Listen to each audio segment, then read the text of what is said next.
It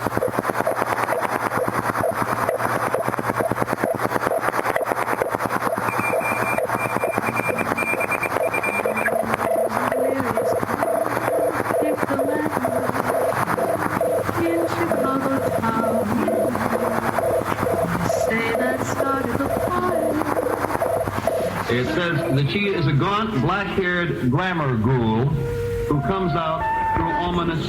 You're still afraid. Stop it now, I mean it. You know how people exaggerate. They're coming to get you, Barbara. Goes this with... Stop it! You're Barbara?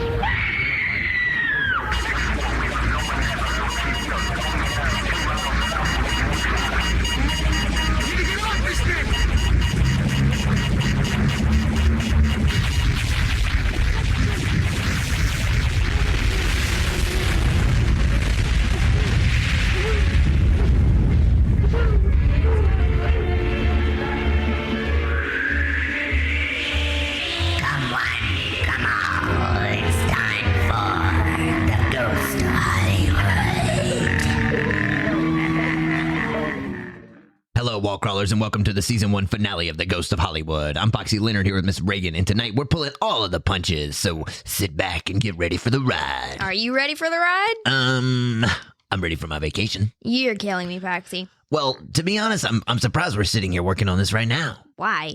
Well, by the time KBOO had agreed to add War Pigs Arcade to regular late night programming, and for those of you who didn't know, War Pigs Arcade is the program which actually spawned The Ghost of Hollywood, so just throwing that in there real quick as a disclaimer. So the entire show, War Pigs Arcade, had fallen apart since Steven, who was playing the voice of War Pig, his interest in performing as that role really quickly dissipated. And I remember we spoke about how changing course for the show may fix things, but the writing was so grueling, and we were acting like just as quickly as we could get things on the paper. So the engineering was basically null, and no one had any equipment, and yeah, it really got nasty there. I don't think any of us really had much of an idea on how to develop the show beyond its campy radio theater aesthetic, and Steven felt like developing War Pig as a persona had been a mistake. Then there was the piles of work to get everything done on time, which always hinders the ideal aspects of artistic development. I had so little participation with that, though, because my material covered hardly 20 minutes of a 3-hour program. Well, I forgot that most of those episodes were that long. Yeah. And with no interview or anything, and all of the sound effects, the phone calls, the voice acting, yeah, it's a lot. There were like 25 pages or so of script for each show, and then Steven would show up, and it was on for hours. We would jump off script hard, and sometimes we just kind of went with whatever the hell we felt like talking about, and usually that ended up being kind of a lifesaver as far as like material for time. Well, you also have to remember that Matt C was still involved with the show then, too. Oh, yeah, he covered a ton of time with his sets, and they were a lot of fun. And, the back and forth on that got fuzzy for a while after the podcasting was set in motion. And now that the music has been, like, almost entirely eliminated on the platform, that role serves almost no purpose. So it was cool having him work with us while it lasted. And, I forget, he even stuck with it through, like, the whole transition to Ghost. So that's where we were before digressing. Oh, yeah, well... So when the program director approved War Pigs Arcade, right, Steven and I had already decided the show was too messy to save, and I let the ship sail. And then I sat around for a few days thinking about how to redevelop something similar since we had already been approved, for the slot. So, well, did you think the show was going to take a pass? Well, initially I was unsure because it was late night, so I figured no one really cared about the airspace that much, and we were talking about something informative, albeit being silly, but I had a pretty organic late night feel, as far as the image that I wanted to put into the show. So I thought that would be really well received in Portland, and I went with it. Now, do I think that the quality of the program, and by that I mean the audio specifically, really needed some fast help on War Pigs Arcade when we first started? Yes, but the rest was really there if Steven would have just held character. You could say the same thing about The Ghost of Hollywood. It has taken us quite a while to reach a point where we were legitimately audible. Well, Yeah, but War Pigs Arcade just seemed like a different thing. I mean, it was wild. I feel like you and I in particular would come up with these ridiculous scenarios that played out. I mean, it had sort of a living atmospheric feel to it with like the arcade in the background. You know, I mean, Steven and I worked really hard to keep it very off the cusp. Like we were two idiots hanging out in this rundown arcade. I don't know. I mean, it had a Wayne's World feel to it in a way, I guess. And your character was written to be incredibly mean. There were a lot of storylines to follow, like so much, in fact, that I would listen back and post sometimes and could easily convince myself that no one outside of like the writing team actually knew what the hell was going on in the show anyway. And when I decided to approach you about redeveloping the show under the name The Ghost of Hollywood, I figured it would probably play out much like War Pigs Arcade did. And that ship sank immediately. Yeah. But we tried. I mean, like, I felt the first few episodes of The Ghost of Hollywood heavily mirror War Pigs Arcade, with the exception of War Pig in the background setting. There was a focus on movies, calling games, and we tried some other stuff like fucked up news or cinematic dumpster fire, but it was apparent pretty early on that my character had changed, being that I was now a host and there was no background. It became a talk show or a podcast or whatever it is now. Well, I think we're currently classed as variety, but doubling as a podcast has changed the way everything has had to be formatted for the obvious reasons. I mean, I think bringing Chris and Jesse on board was a big game changer too. After we started taking interviews for the show, at first I really wanted to crawl under my desk because of how much the level of work immediately intensified. And then when Chris showed up, he helped bring the writing together so fast that the transition ended up being, it was a lot of fun when we began changing the format. Talk about research on high. Now we're reading books, attending screenings, talking with all these interesting people. The Ghost of Hollywood has definitely been an event, to say the least. Well, that said, let's turn our attention to tonight's show. Director Fritz Kiersch will be joining us a little later to discuss his horror classic, Children of the Corn, starring none other than Linda Hamilton, and TUFF TURF, starring James Spader and Robert Downey Jr. This is an early one for both Downey and Spader. Plus, Linda Hamilton followed up with her breakout role in Terminator immediately after the production on Children of the Corn. Well, that's true, and that was a really busy time in her career. I will say that I'm excited to kind of pry behind the curtains a little farther, simply because there's already so much information available on Children of the Corn. But we have to go deeper with Fritz here. I mean, more questions about the special effects, the screenwriting, and especially the reception, and the cultural impact. I think we're going to be surprised by what we learn on TUFF TURF too. Fritz shared a production company called Fritz Kiersch that worked primarily on commercials before producer Don Borchers came along and brought them into the cinematic arena for a 3-picture deal at the post-Corman New World. But he's done all kinds of crazy stuff. I know that we were discussing an interview he did with Steve Cooten, where he discussed working with Jacob Deschanel and Sergei Leone. Yeah, that Leone story was bizarre. I mean, I don't think we'll find much of a reason to talk about it tonight, but the whole ordeal was pretty surprising to hear. I mean, pretty strange position to be in when Sergei Leone has you kicking people out of a bus in the middle of nowhere. But they're teaming up with Borchers, I would say, is probably where Children of the Corn, really, that project took off. Yeah, but that's why I think TUFF TURF will be interesting, because all I've read about is how difficult Borchers became on set and how this caused a lot of strain for the picture. Then there was the random re-release of Children of the Corn last year, which I was pretty unaware of. Yeah, I mean, I think most people probably were. Well, Borchers had some legal stuff going on over Children of the Corn involving Weinstein and company, but it wasn't anything drastic, I don't think. Well, I know Chris was able to dig up some strange things in research on that whole ordeal, but that always happens. We always rabbit hole. So it usually results in us attempting to shed some light on these areas if possible. But I think in this instance, I feel like we would be reaching. Oh, well, let's take a break. When we return, director Fritz Kiersch will join us live on the air to discuss his work on Children of the Corn and TUFF TURF. I'm Miss Ragan here with Poxy and Ragan, and you're listening to The Ghost of Hollywood.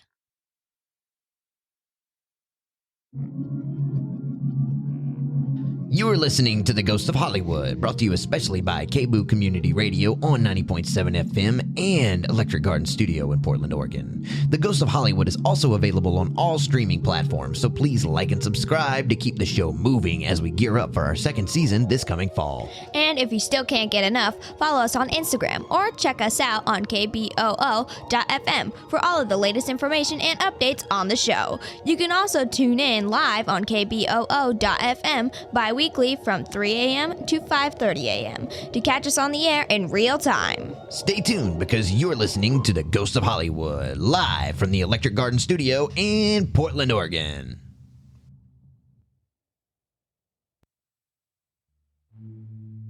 Well, hello, wall crawlers. I'm Poxy Leonard, and it's that time again. That's right, Poxy. Hello, everyone. You're listening to The Ghost of Hollywood. I'm Miss Ragan, and tonight we're speaking with Fritz Kiersch, the director of the 1984 horror cult classic Children of the Corn and 1985's TUFF TURF. Thank you for joining us, Fritz. How are you this evening? Life is good. Thank you very much, Poxy. Thank you, Reagan. It's a treat to actually talk to you instead of just listening to you. This is really cool. Oh, well, thank you for coming on the show. We most definitely appreciate it. We've been excited to have you here. We've been diving into your movies all week and, doing a lot of reading, a lot of research. Reagan, you're watching a little bit of the making of the Children of the Corn, right? Last night? Yep, I did finish it. So, that said, we got some questions. So, Children of the Corn, quite the directorial debut. Prior to this, you were shooting with Terry Kirby and had developed the Kirby Kiersch Film Group. What sort of projects were you working on during this time? Well, Kirby and I met working for a particular television commercial production company in Los Angeles. He did the kind of business side things, and I was in the what's called the industrial side, making the commercials, working assistant director, camera assistant, that kind of stuff. And just as you grow up and you mature, and thinking that you are a bold young man, decided maybe I could go out on my own and do some things. So I freelanced for a while and met a guy in an advertising agency who was the producer for an agency who said he was kind of tired of working with the same production companies over and over again. And I said, well, I can help you there. I know how that works. I can make a commercial for you. And so he gave me a chance and immediately called Kirby because he's more the producer. Yeah. And literally, within a week, we started the company with folding tables and a rented house in Hollywood and made the first commercial for this producer. And that led to us getting a series of commercials on a regular basis from that agency. And it just rolled us into what we were originally planning to be was a production service company for a lot of European directors coming to the United States at that time to do commercials for Europe. Adrian Lyne and Tony Scott and Ridley Scott. And we would be the functioning facility. But instead, we had to share it with this agency's request to every week they were like Target stores. So we would make these commercials for them, like 5 a week. And it was terrific. It was great. And it was a jump. So suddenly we were a full-on production company hiring people and putting people in positions. And I was directing and Kirby was producing and we were pumping out commercials. And then in the meantime, we were making, at lunchtime, we would use the commercial location to make a fake commercial that would get us a different kind of quality of commercial, like lunch meats or Procter & Gamble products instead of retail. We were trying to get national spots for cars and things. So we would use the crew and we would go out at lunchtime. We would give them a little extra money and we'd make a fake commercial. And we use that as an example of our work. Oh, nice. That's what and it paid off. I'd listened to a story in another interview you had done about a commercial you'd done with Hasbro with the tanning dolls. When the dolls would tan faster and faster. Is this one of those sort of instances? Well, the tanning doll preceded our unique production company. The tanning doll was a result of when I worked for the commercial company. Okay. It was called Paisley Productions on Sunset Boulevard, right across the street from the old Columbia Studios. All right. Dallas. It was a pretty famous location. Yeah. Cool. I was so geared on learning more and more and more, and I was around some really today's, in the last 20 years, heavyweight cinema people. Great cinematographers like Vilmo Zsigmond and John Alonzo and Caleb Deschanel and John Hora and Alan Davio, who did E.T. They would come and go, and I would get to fiddle with the cameras with them, and eventually I became a camera assistant. But a lot of what I was doing, because I had keys to the building and being the stage manager and in charge of all the gear, I would sneak in on Saturday nights. And I would take a record album cover or a picture from a magazine of a perfume bottle, and I would set up that same image and try to figure out how to light it like the picture. Yeah, that's when you got caught doing this, didn't you? You were doing this for a while, but you got caught doing it, and it was like a benefit to you, though, right? That's what they were like, now you can do the production for us in post or something like that, right? Exactly. So the guy that was doing it with me, Mark Grossman, the editor, we got caught, and so they said, wow, you actually know how to shoot things, so shoot these things. And we were given the package shots for the commercials at the end of the week to shoot. We would do 2 or 3 of those every Friday. And then we got this funny thing from Hasbro where please photograph this doll. It's a test doll and it tans. As soon as you expose it to sunlight, it starts to tan. So what we didn't know was we were to photograph the evolution or the transformation of the doll from pale to tan. Yeah. And what we didn't know was the more it was exposed to sunlight, the faster it tanned. So in about an hour, we were rushing these dolls out of black boxes where they would be in shadow and would turn to pale again and put it in front of the camera, and it would snap to black right away, and we couldn't photograph it. And so it was a lot of fun. But we did dumb stuff like that. Experiments for agencies and everything else, and it helped us become quite good at our skills. So is this where Donald Borchers comes in? This how you all become friends? When's the relationship with New World Pictures and all that come together for Children of the Corn? So Borchers was a friend of the man who put us kind of in business, the advertising agency guy. And we got to become really friendly with Don through poker games that he had at his house every week. And he was a terrific guy. And so Kirby and I started to give him opportunities as a production manager on our commercials. All right. We were helping him because he wasn't doing a lot of work. And then here's a chance to make some money. And it was cool. And he was good at it. And he was a good accountant, good fiscally responsible person. And over about, 6, 8 months, maybe even a year of hanging around our offices, he got a job with the New World. Roger Corman had sold the brand to a couple of lawyers in Los Angeles, and they now called it New World, but didn't get any of Roger Corman's library. Okay. So Don called and said, hey, I'm working with these guys, and they want to make these films. Would you like to do a movie? And I don't know. We're like 32 years old, and gosh, we make money and it's fun, and we don't have to work every day. And why would we do that? There's not a lot of money in movies at the time either, is there? I mean, like, not compared to commercials, not from what I've been told in any way. Yeah, it was a really kind of cool time to let a lot of younger people enter the theatrical market. I'll put it that way. Okay. New wave music was hot, big change in culture. It was kind of cool youth kind of thing, kind of a redo of the 70s in and around cinema. So eventually we looked at the products that he was offering, and I liked the Children of the Corn, the horror film, because it was a simple kind of non-heavy duty effects film. It had a particular point of view about an age group, and this was cool. And so we said, yeah, let's explore it. And so we started. That was the way it came around. All right. Now, even though the film was based on a short story by Stephen King, the screenplay was written by George Goldsmith. So how do you think how do you think the movie would have performed differently if it was more closely related to the source material? Well, the Night Shift, the short story, or the anthology Night Shift that had the short story in it, I believe, if I recall it correctly, had a political element. It had some references to post-traumatic stress disorder by the lead character, had done time in Vietnam, some elements of how that affects his thinking and behaviors, and some other things. The relationship with a woman was more stressed, more strained. It, I think, had more of an adult identity or circle of interest. And when the screenplay was originally created by Stephen King, what I understand is his skill as a screenwriter was certainly not at the level of his skill as a novelist.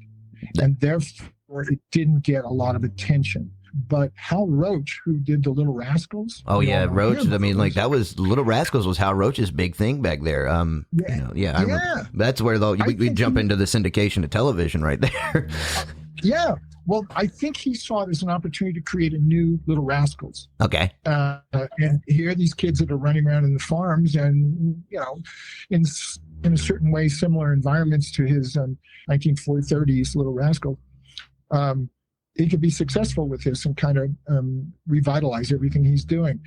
And that didn't work. And then a financial institution along with New World got a hold of it and decided this would be a really good genre picture. But it couldn't work as it stood in the screenplay form or in the screenplay that Stephen King wrote. So let's make a deal with King for the screenplay with the, I guess, understanding we could rewrite it. That's where they got George Goldsmith.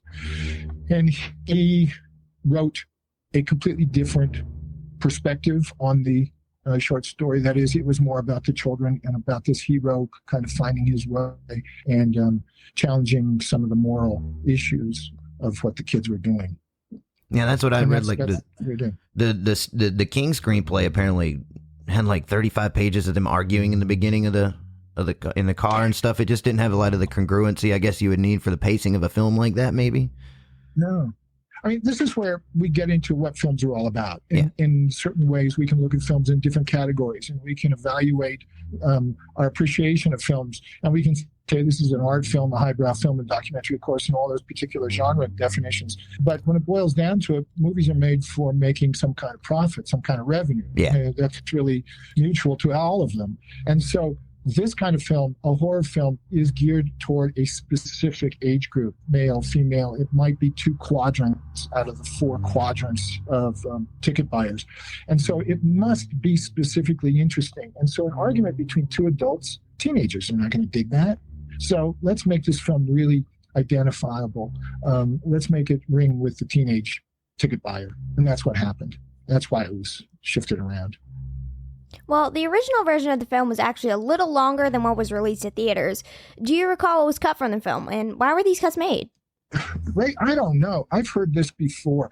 I think we had a couple of scenes in there that were explanations of characters' demise, or I don't know, character qualities or character traits. And because of pacing, and again, looking at it from the point of view of the ticket buyer, what's interesting? When do we want to move them? How long can we make the film to turn it over X number of times in the exhibitors' arenas, in the exhibitors' theaters?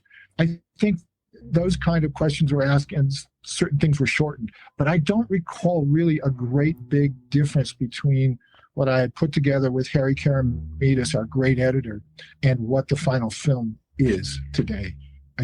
People have asked about missing scenes of police officers and some other things, and frankly, I just don't recall those. Although there are still photographs that say something was photographed. I just don't remember.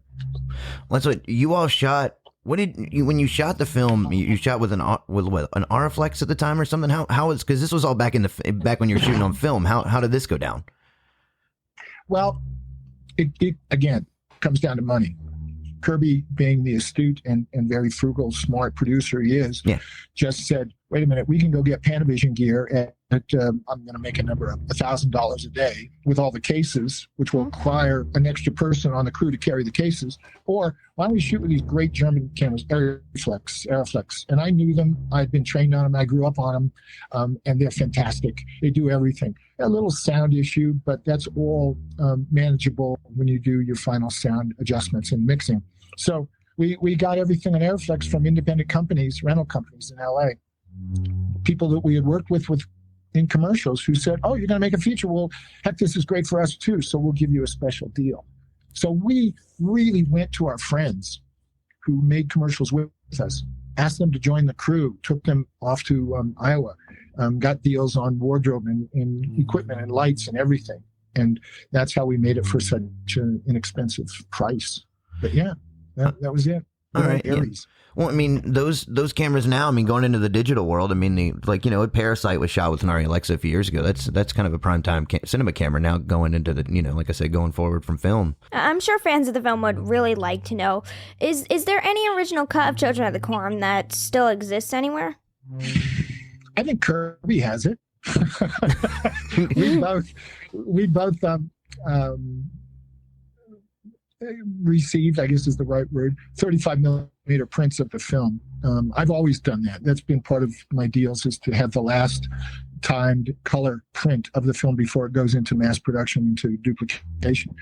And I believe he has his. Mine was lost when in those days, in order to get another job, you would show your work. And the way you showed your work was on a 35 millimeter print. Yeah. So you had to shuttle these damn cans all over the place. And someone stole mine, a copy of the film. But Kirby probably still has his. I think he would be the source for the big retrospective. That's interesting. I just read this book on Technicolor that Richard Haynes had written about a lot of the dye transfer processes and stuff. Did you guys shoot? Would you shoot an Eastman color, or did you shoot what kind of film strip did you use for that?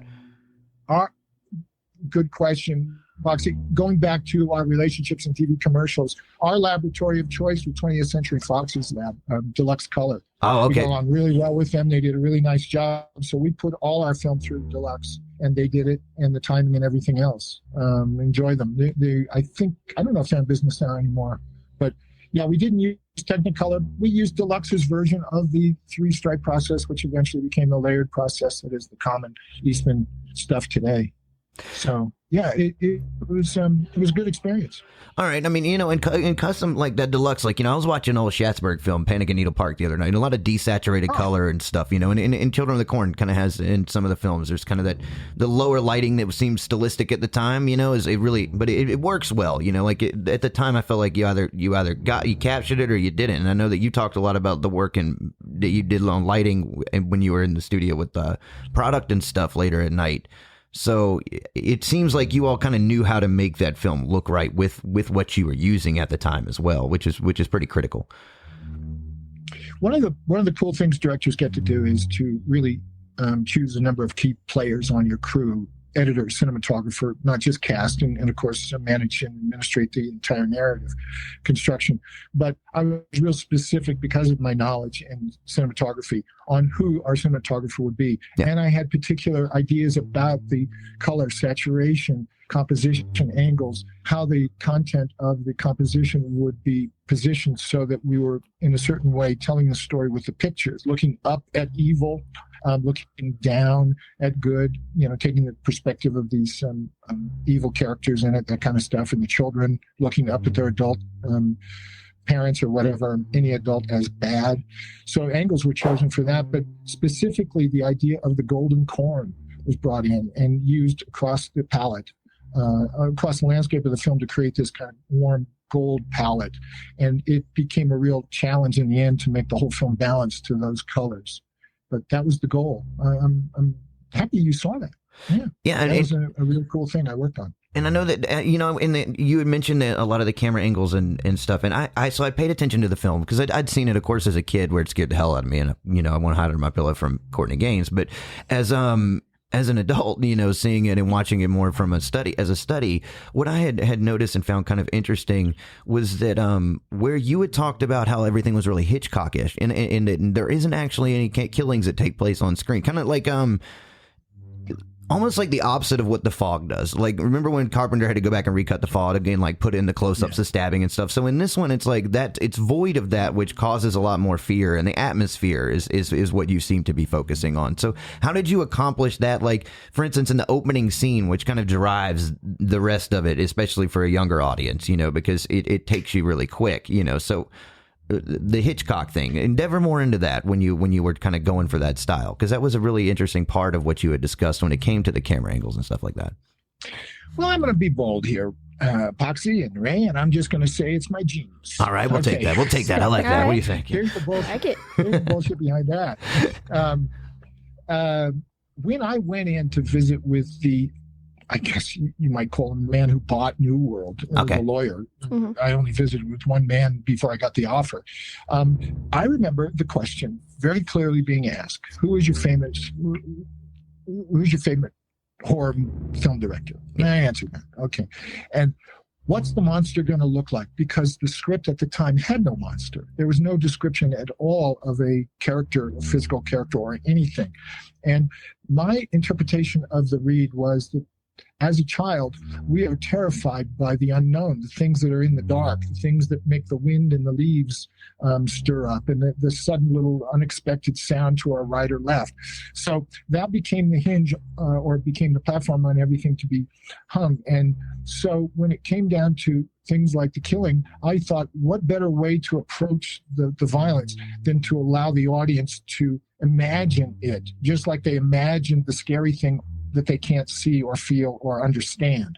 So let's keep things away from the traditions of showing puncture and collision and all those things, but use the, the Kuleshov, I guess is the real term here, Eisensteinian approach to a collision of two images. I'm make the following audience fill in the blank. And that gets the audience more involved. And when you're young, that's really cool. Then your imagination's into it.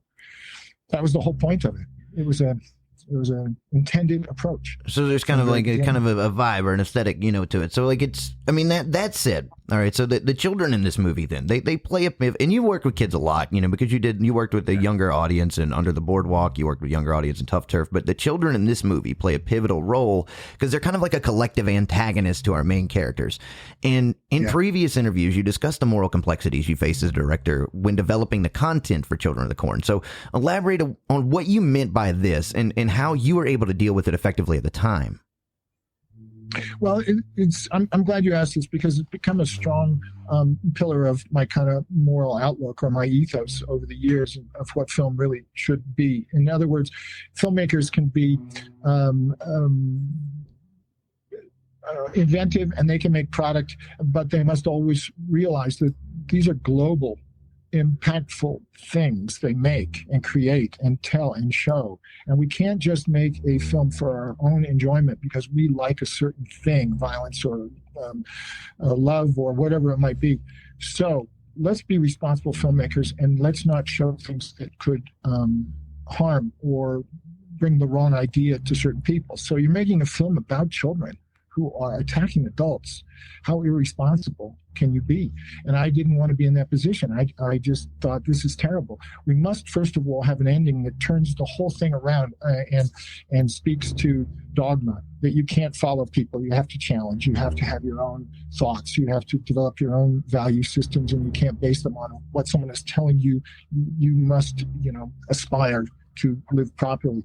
And therefore, you have to be aware of what you're showing your audience, because they're impressionable teenagers for the most part in this kind of film. And so that's stuck with me over the years. All the time I think about how around the world these products will be received and how in the cultures of the world these products will be viewed and be understood. And so you have to be responsible when you start out, and you can't be just talked into chopping off and exploding heads and doing all these violent things for exploitation or for spectacle. You have to have some kind of reason they're going to fit, or show the audience the right thing if you show them something wrong.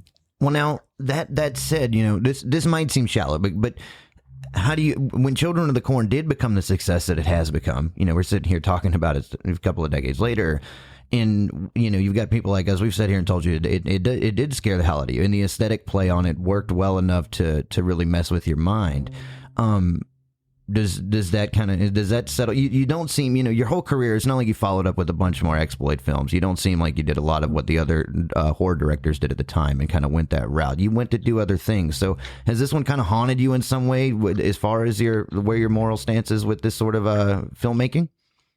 Oh yeah, you'll dig this. So, you make a film and it goes out around the world or whatever. And people see it and they respond to it in a variety of different ways. And some people like it and they send you nice letters. They find you strange ways. I've received letters that have simply been addressed Fritz Kiersch, Director, USA. Okay. It goes to the Directors Guild. The Directors Guild finds you and they send it on to you after 6-8 months of being in the Postal Service.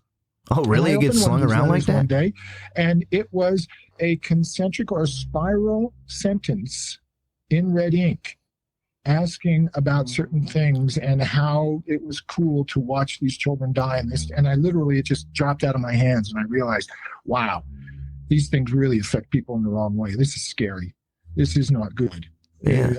I don't like this. This is not what we start films for. We're not bringing the right voice to people, and it just indemnified the whole philosophy of the ethos. You can't do these things, but yeah, they find you, and it does come back to haunt you. It over the years, people have always asked about that, and I always have to stand up for the idea the film is basically a film about dogma, and that we should not follow others. We should test and challenge. Yeah, the end of it is like Lord of the Flies the other way around. I mean, without the Deus Ex Machina at the end, you know what I mean? But it is like they kind of, where they turn on Isaac at the end of John Franklin's character. But Yeah, we worked hard on that. Let me just insert this. We called that the Captain Kirk speech. Peter Horton runs in, he sees the children, he's surrounded by them, and he gives them this logic that changes their thinking. And then, of course, the adjustment to the scene is the monster starts, and the kids then respond to the monster as in fear as opposed to a deity and ready to accept it, and they run away. And we've now capitalized on the benefits of the Captain Kirk speech, and your hero's your hero, and you've got a good ending. But one of the things we did with George Goldsmith was to really work hard on, we got to change the ending. We got to make sure that the hero becomes a hero because he impacts these kids in the proper way.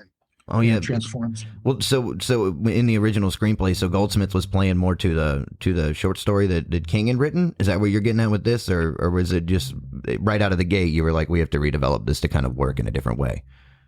I think it was redeveloped. I think the latter is more to the point. I recall going to Donald Borcher's house as a studio executive, all right, now, not just as our friend. Yeah, and working with George and Terry and taking. Don had these what do you call them?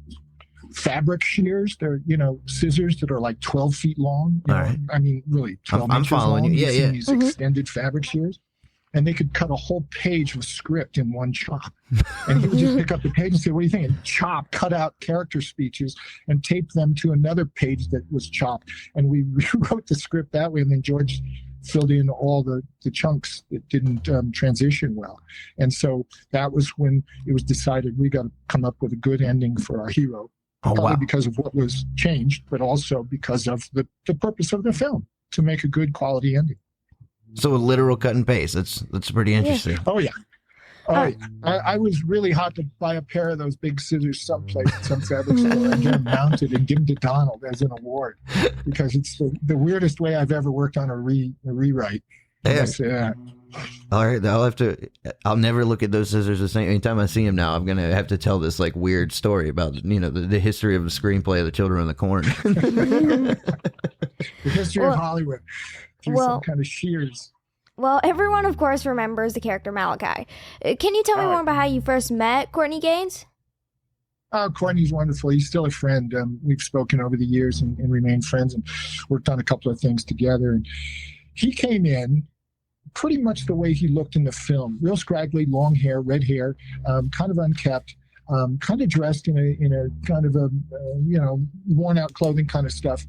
And the casting assistant, Jeff Greenberg, who became quite an influential casting person in Los Angeles, like Cheers and other really popular TV shows. Yeah. He was in the room with me, and I think Linda Francis was also, I can't remember, but Kirby was there. And so we're doing the reading, and of course, low man on the tone pole, Jeffrey, has to read opposite each person auditioning. And so Courtney came in and just vibed the meanest vibe you can imagine. Usually in casting, there's some socializing, and then let's do the read, and then thank you very much. In this case, in marches Courtney, and just sour and evil, narrow eyes, just intense. Yeah. And so let's go. No socializing, do it. And he reads, and it's a scene I think where he takes the Linda Hamilton character hostage and threatens her life. And out of nowhere, he pulled this about a 10-inch knife, a real one, out of his back, and put it up at Jeff's throat. And I know we're auditioning, but Greenberg went through the roof. Just get out. This is crazy. I'm quitting. I never want to do this again. These people are crazy. This is awful. What's wrong with you? You should use a pencil. You can't do this with weapons. And so I thought, this guy's great. Hire him. He looks great. He's mean. He gets it. He doesn't care about the rules. This is the kind of character this Malachi is.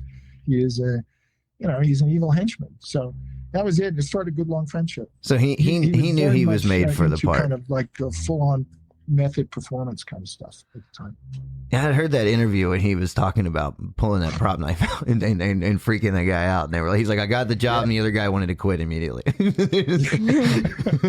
Well, it's, the insight on that is when you're making the movie, it's like, okay, who's more important? Courtney, the character, or this casting guy? Well, we can get more casting guys. Oh, yeah. So, Did he really quit over it? He really quit over it? No. Oh, okay. I was like, all right.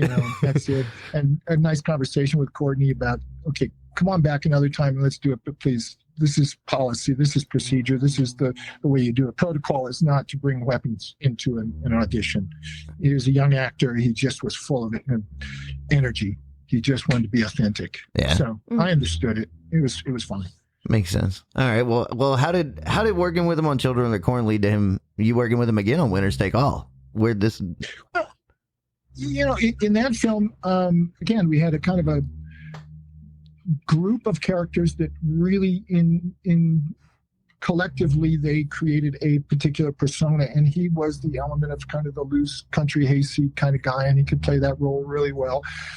So a little haircut and goofing around, he became kind of this hayseed character that is in that film, and our time together on Corn was really enjoyable, and I thought, fantastic, let's keep this going.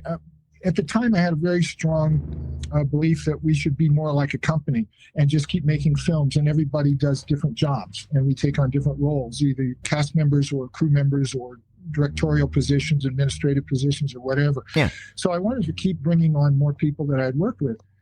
I respected them. I trusted them. I knew the level of work that was being produced, and Courtney checked all those boxes. He was just perfect. So that's why I say we're still friends today and talk about products to make together.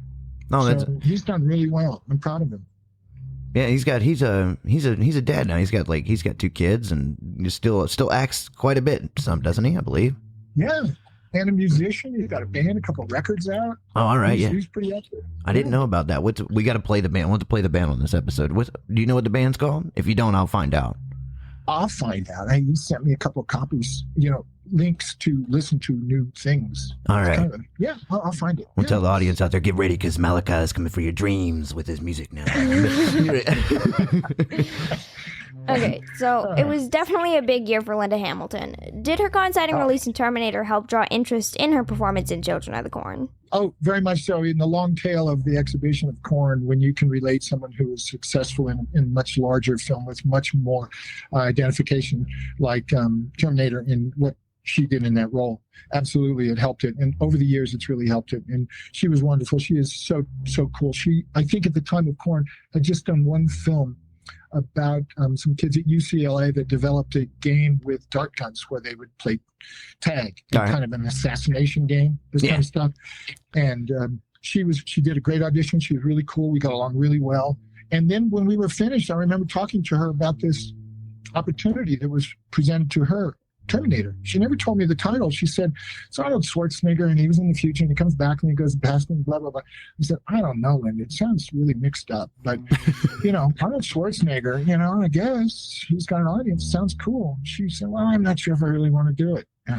Well, I was the worst person to tell her not to do it. I said, did it make you question your judgment after Terminator came out? You were like, I don't know. Kind of have that like. Oh yeah. I have the touch of brown. I mean, it just goes sour when I say, oh, that's good. Well, then it's just the opposite. Oh no, it can't be the case all the time. All right. Well, what about so let's go back to talk about location for a second now, and. But you know what? Before we do that, you did mention some about Linda in the other interviews that I found interesting, because I had watched like The Have and Have Not the night before I heard it, and you mentioned like the Bacall reference in casting her, and I was thinking about the duality of it, because I kind of played that into thought. Now you know how Bacall is in Key Largo, she's very innocent, and then of course in The Have and Have Not is more of a traditional persona of that kind of a femme fatale, and I really kind of saw that in Hamilton a little bit. I know it's subtle, but I saw what you were saying about that. Where did you draw that reference from in casting her? In the audition process, you always look at the work of the person presenting themselves for the role. And Linda presented chunks of that film called Tag, the one that preceded Children of the Corn for her. Okay. And in that film, she does that moment. Put your lips together and just blow. Yeah. She replicated exactly. And I thought, this is cool. She gets cinema. She understands it. She's playing with this kind of homage and this tribute, this fun, making something old new again and stuff. This will be cool. She has the skills. She's got depth, range. This is cool. But yeah, it's in that film that I saw it, and that's what sparked it for me. Well, I know you spooked her on set with the kid under the blanket. Did she take well to that? Did she take well to that? Yeah, she dug it. All right. I was. You know how you just asked me some of my decisions may, and suggestions to people may be the wrong thing. The assistant director, when I told him, here's what I'm going to do, I had this inspiration on the spot. Okay, this is what we'll do. And he said, no, you could really harm this person. Actors, the psychology. And this, if you create something that's bad, this is like life. I don't know. I'm going to say it right now. It's on you. You go ahead if you want to do it. But no, blah, blah, blah. Okay. Hey, you're kidding me. Don't be a punk. This is not going to be anything. It's not that serious. He just dug it because it was a full-on, genuine, organic reaction, unexpected, and it made the performance of the moment work. And that's the way she approached the work. She didn't like to go through a scene 15, 20 times because it wasn't fresh. She always liked the idea of unique and organic stimuli to give her a genuine response. The old Bogdanovic first take sort of thing there, like what you get right off the go with your emotion is the best one you're going to get. Is that where you're going with this? Yeah. All right. Yeah.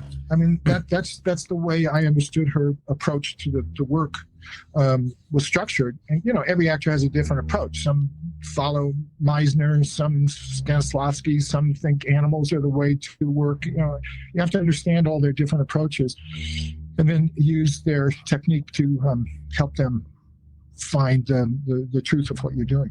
Well, I mean, hers was that. So in contrast earlier, then this inspired decision was great because I feel like that part, it catalyzes the film. Like it really is a catalyst. It wakes you up. You're like, when that kid comes up under a blanket, you're like, okay, I'm involved now and terrified. Oh yeah, yeah. So it's you're shooting a trailer when you do stuff like that. That's a chunk for the trailer. Yeah, all right, I'm following. Poster. Let's see the poster shot in the movie someplace. That's one of those things.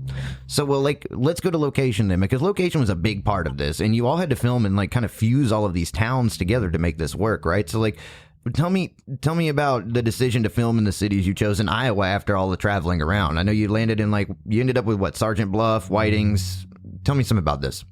Sailing, Hornick, yeah, Sioux City. Kirby and I, let's look at a chronology, a little timeline here.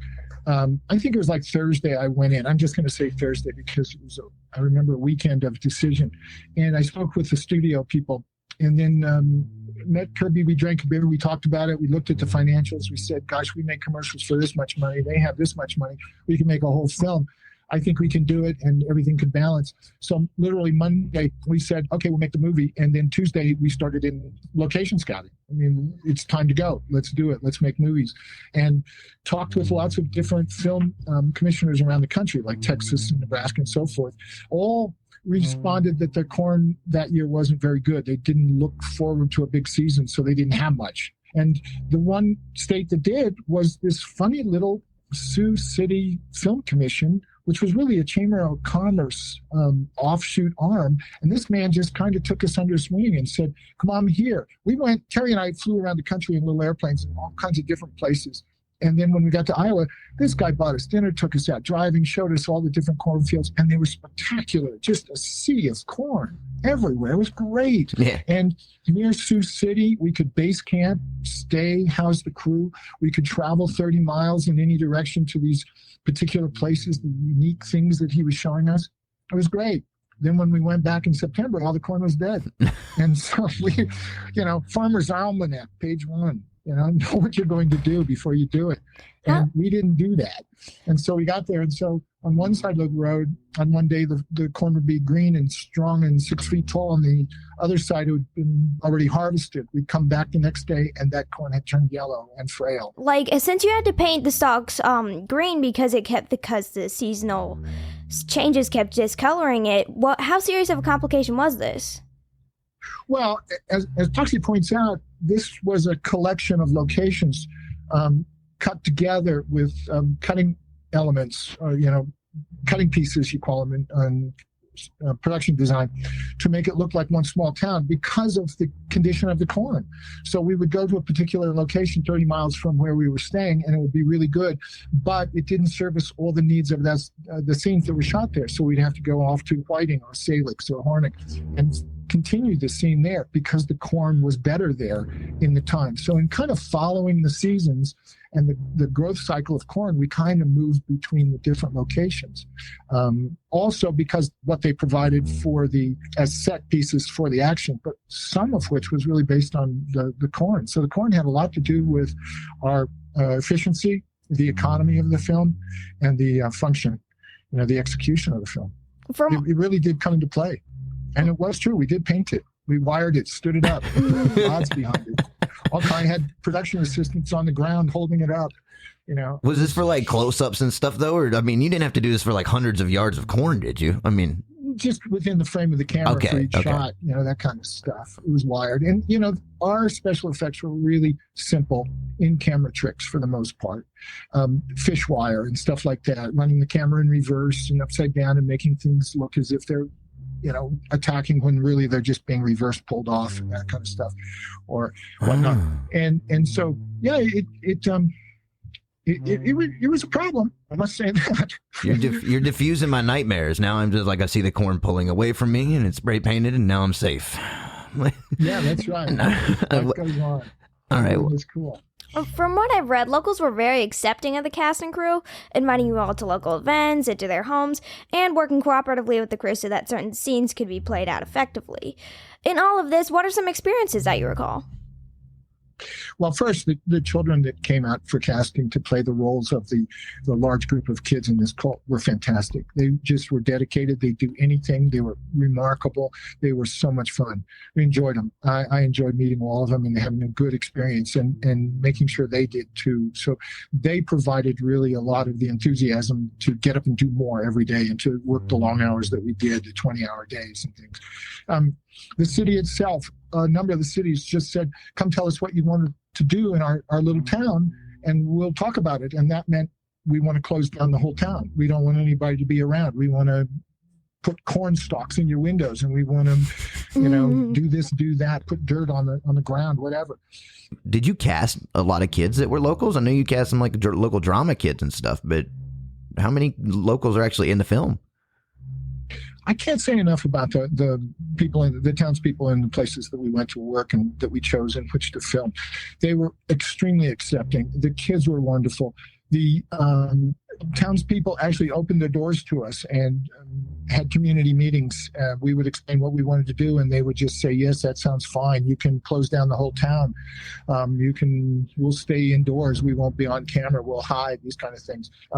Casting was very important. We could not carry a full cast of children from Los Angeles because of labor laws and because of just overall costs. And so we had to hire locals. And as I mentioned, they were just wonderfully enthusiastic and dedicated to do everything that was required.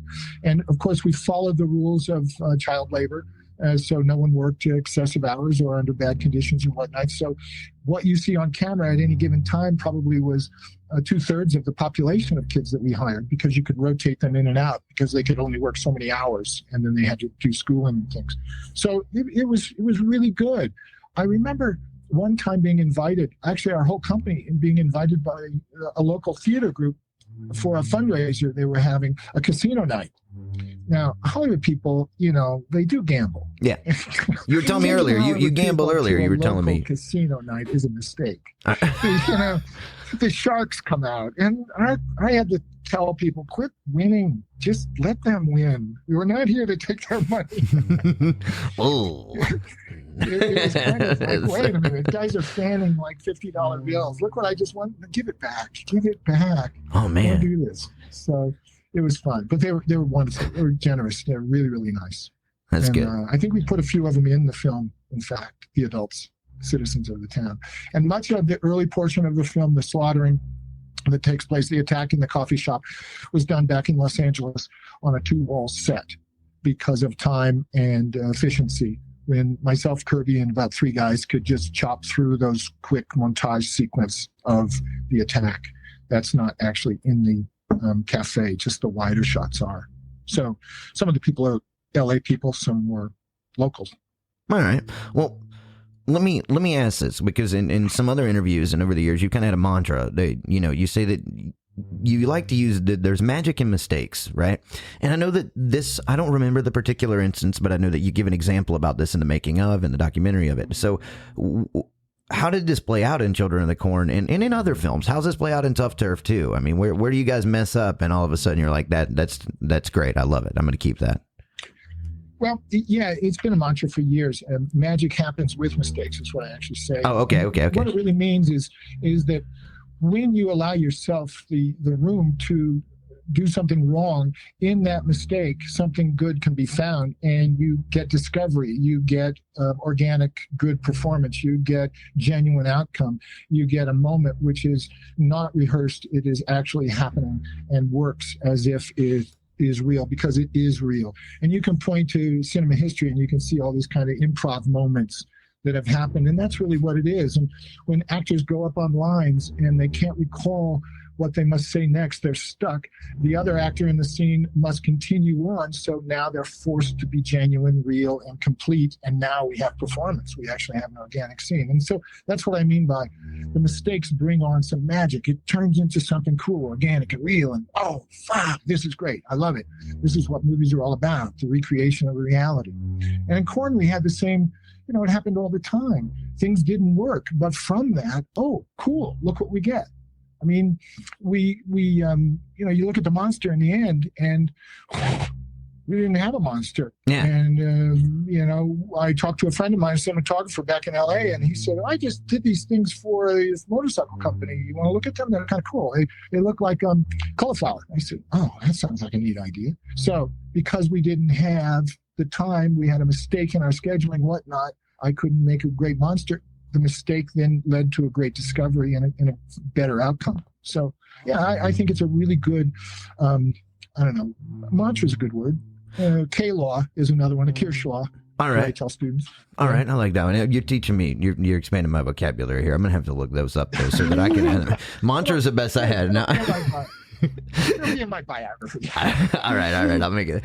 So now, but you brought up the discussing using the negatives where the ink is being injected into the liquid, and I was going to bring that up. So you got those. Your buddy was going to use them in motorcycle commercials, but this kind of sounds like a Kubrick thing. Like when there's like in 2001 when he's coming into Jupiter, and then there's all the ink stuff and whatnot. Do you know how the process was done that you used for the stuff that you used in Children of the Corn at the end?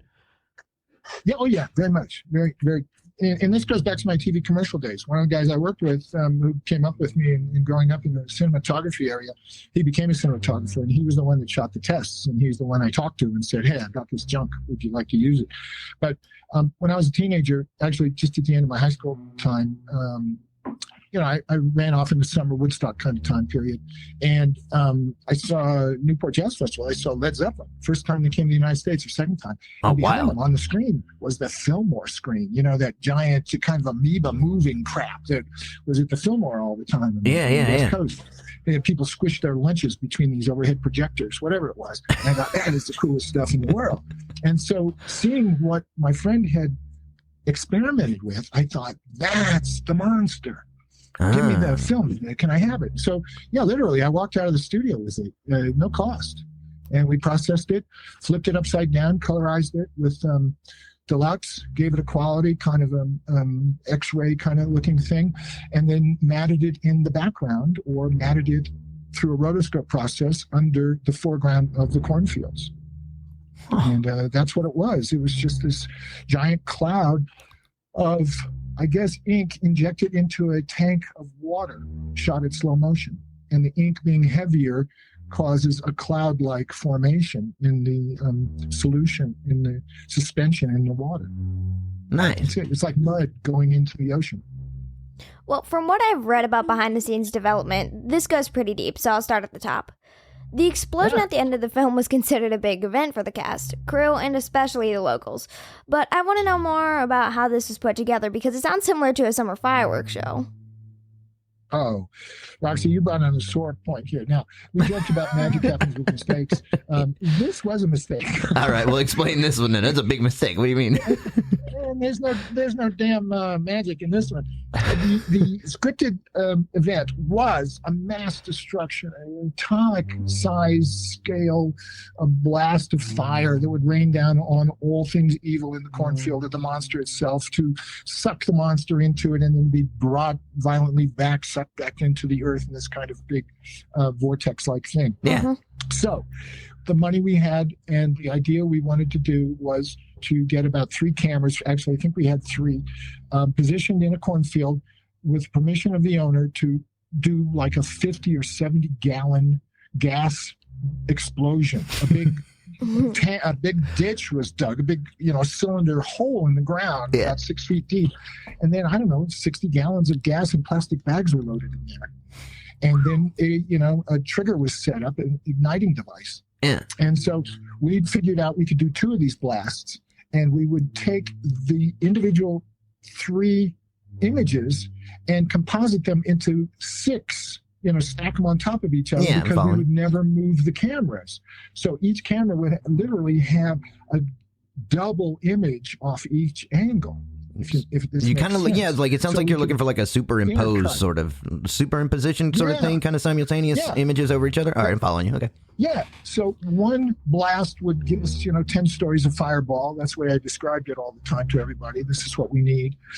And then you do it again, you get another 10-story with a different, unique shape to it. And when you combine those, composite those, you get even a bigger, more elaborate kind of looking thing. So you have that piece of an angle to cut against the action, to intercut in the sequence. So you get 3 different looks at this explosion through the progression from the ignition to the sucking into the earth when it's all over. All right. The problem, Ray, it was cold. What do you mean? We were out there at 3 a.m. and it's cold in those cornfields. Mm-hmm. And so the special effects guys decided brandy might be the thing to keep them warm. So we didn't realize that they were doing all this. And so they were just not trustworthy in loading the explosive gasoline bags. And then we did a take and we were excited. And the camera assistant somehow moved and changed the cameras to reload them again, so that you couldn't superimpose perfectly one image over the other, because now they're 2 separate images. So, man, it just became a nightmare when we saw it all. And we went to our special effects guy, who was not contracted and was not being paid for this particular effect. And he agreed to do something and did that, which is the outcome that is in the film. So it's, by today's standards, just not that level of caliber, and it was all out of a big mistake. And that's why it's got kind of a triple cut to it. It's different angles, and it's got a cartoony outline to the flame itself, and the sound carries it for the most part. That's all we could rely on. So it's like so with the special effects, like again with John Franklin when he's crucified, and it's like that's coming up on him. Does the guy do that too? I mean, you kind of sound like you obviously aren't happy with the way that they dated. No, the special effects were, I think Don Borchers got into the deal with the special effects guys instead of Kirby. And the guy that was recommended was a well-known guy. I mean, he had done a lot of big work, but we were a very tiny film. I mean, he was kind of a Star Wars level kind of special effects guy, Peter Coran, and highly respected. But our job was really very low budget for him. And so I don't think there was a lot of respect for what our product was. And so the work that was done was kind of, this is as far as I go on what you're paying me. And so we dealt with what we could, and we made it work the best way we could. And in Los Angeles, Kirby and I went out, we did reshoots on things. And, there's a lot of LA shots in the movie, which nicely blend. But, some of those special effects are enhanced. What do you mean by the LA shots in the movies? Like exteriors, just broad shots or sky or? Yeah. A lot of cornfield is Los Angeles because of dead corn.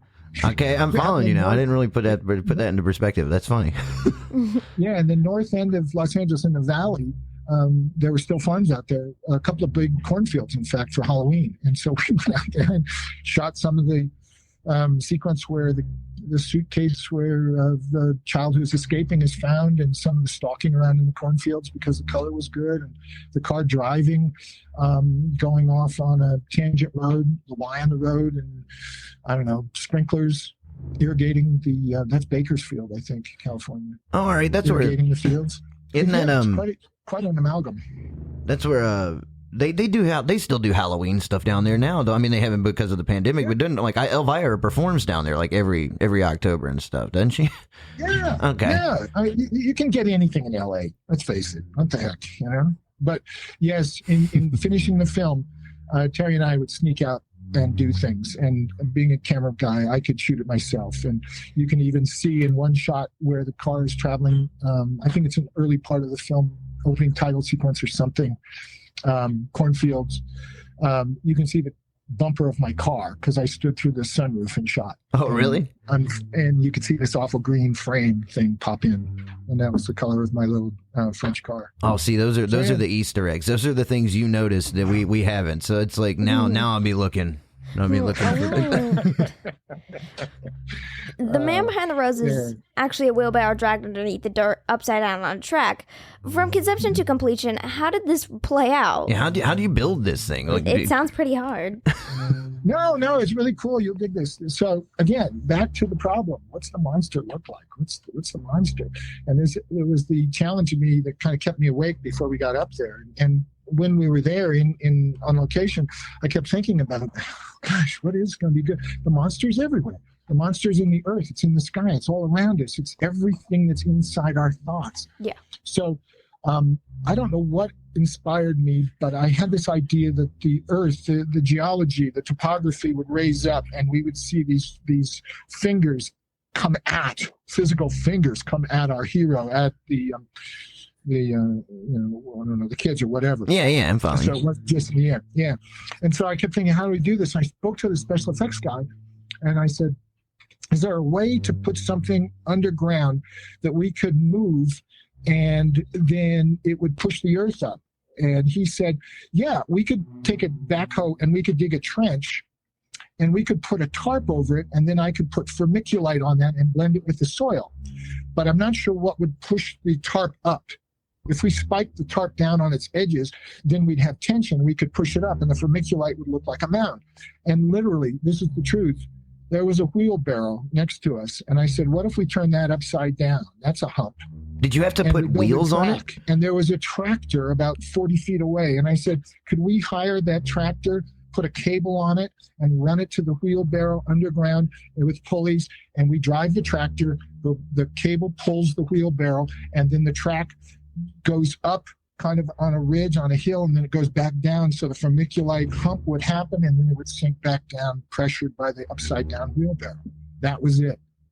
So you actually had to y'all had to build wooden tracks in the ground for this thing, and did you all right? So the wheelbarrow upside down, you had to put wheels on the bottom of it too, I guess, right? So I'm thinking about this. Wow, this is unique.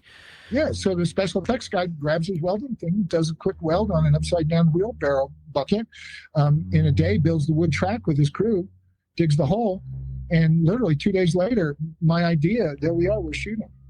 And we had a run of probably about 40 feet or 30 feet of that track, and we just shot at different angles. I shot it different ways to work with the action and the continuity of action, so it looked like it was continuously after the child or the person or its goal. So it's just making movies. That's all it is. And the same is true of some of the attack on our hero, a higher point of view down to our hero. That was a welding job of pipes put on the front of that tractor that would mow down under the frame of the camera the corn stalks. So when you drove the tractor, they would just magically fall down in front of your view, the point of view that you have. And that was just a bunch of pipes. Was it difficult? Like a cow catcher on the front of a tractor. I'm following you. Almost like kind of like a, oh wow, like a big like fork in a sense. You kind of, is that where you're going with this in a sense? Okay. Yeah, exactly. Well, how'd you get up on the tractor? I mean, the monster's coming. So you saw the monster cloud coming at you, growing, the proxemics bringing it closer in tighter shots and angles. And now eventually we want to be the point of view of the monster. So what's the point of view of the monster looks like, and how can we make that scare the audience? And so let's show the corn being smashed down as it's traveling toward its goal. And that's how I figured out how to do it, just with that same tractor. So that cost us, about $200 in parts. Did it take a while to put all the tracks in and stuff? The wind in the field were all those, those airboats in Florida? Yeah. Yeah, that's where we got the wind. Oh, that's what I remember. Yeah, so you actually used the wind to blow, like they blew it onto the kids and on everybody right there out. How'd you set it up? We dragged the boats out on trailers, and the special effects guy aimed the fans of the boat. They're supposed to propel the boat on the trailer. What about sound? The actors, and we just turned them on. What about sound? Shoot it silent, and we added the sound later. Oh, okay. It's movie making. Yeah, I mean that makes sense. you don't have a lot of money, so invention was the name of the game, and that's why it was so much fun doing this film. I just got to kind of imagine and figure things out, and thinking from a cameraman's point of view and so forth. These became solutions, along with all the help that the really smart technicians provided. I'm wondering. This is random, but I'm wondering. Maybe when they made Tremors in 1990, do you think that did they take any influence from that thing traveling under the ground in Children of the Corn? Because there's a lot of similar kind of sequencing.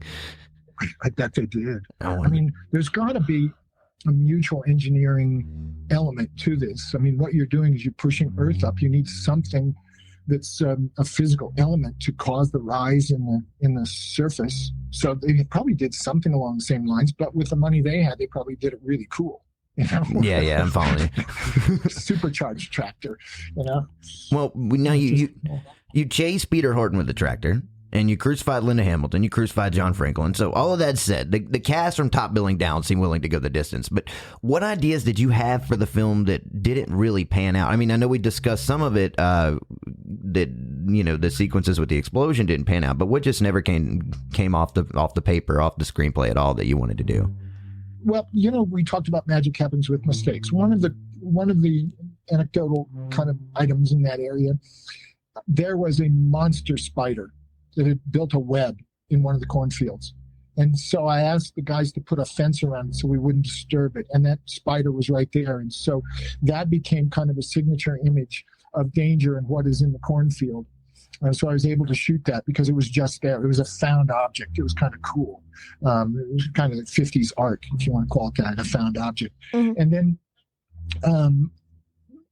the monster itself was to be kind of a series of soil collapses. Besides rising up, it was also to fall down. So trenches were built, and the substructure out of literally toothpicks or popsicle sticks were built to hold up the soil so they could be yanked, and then you'd see these crevices start. So a whole series of those were built that never got shot and never got into the film, which was too bad because I wanted the monster to be more extensively physicalized.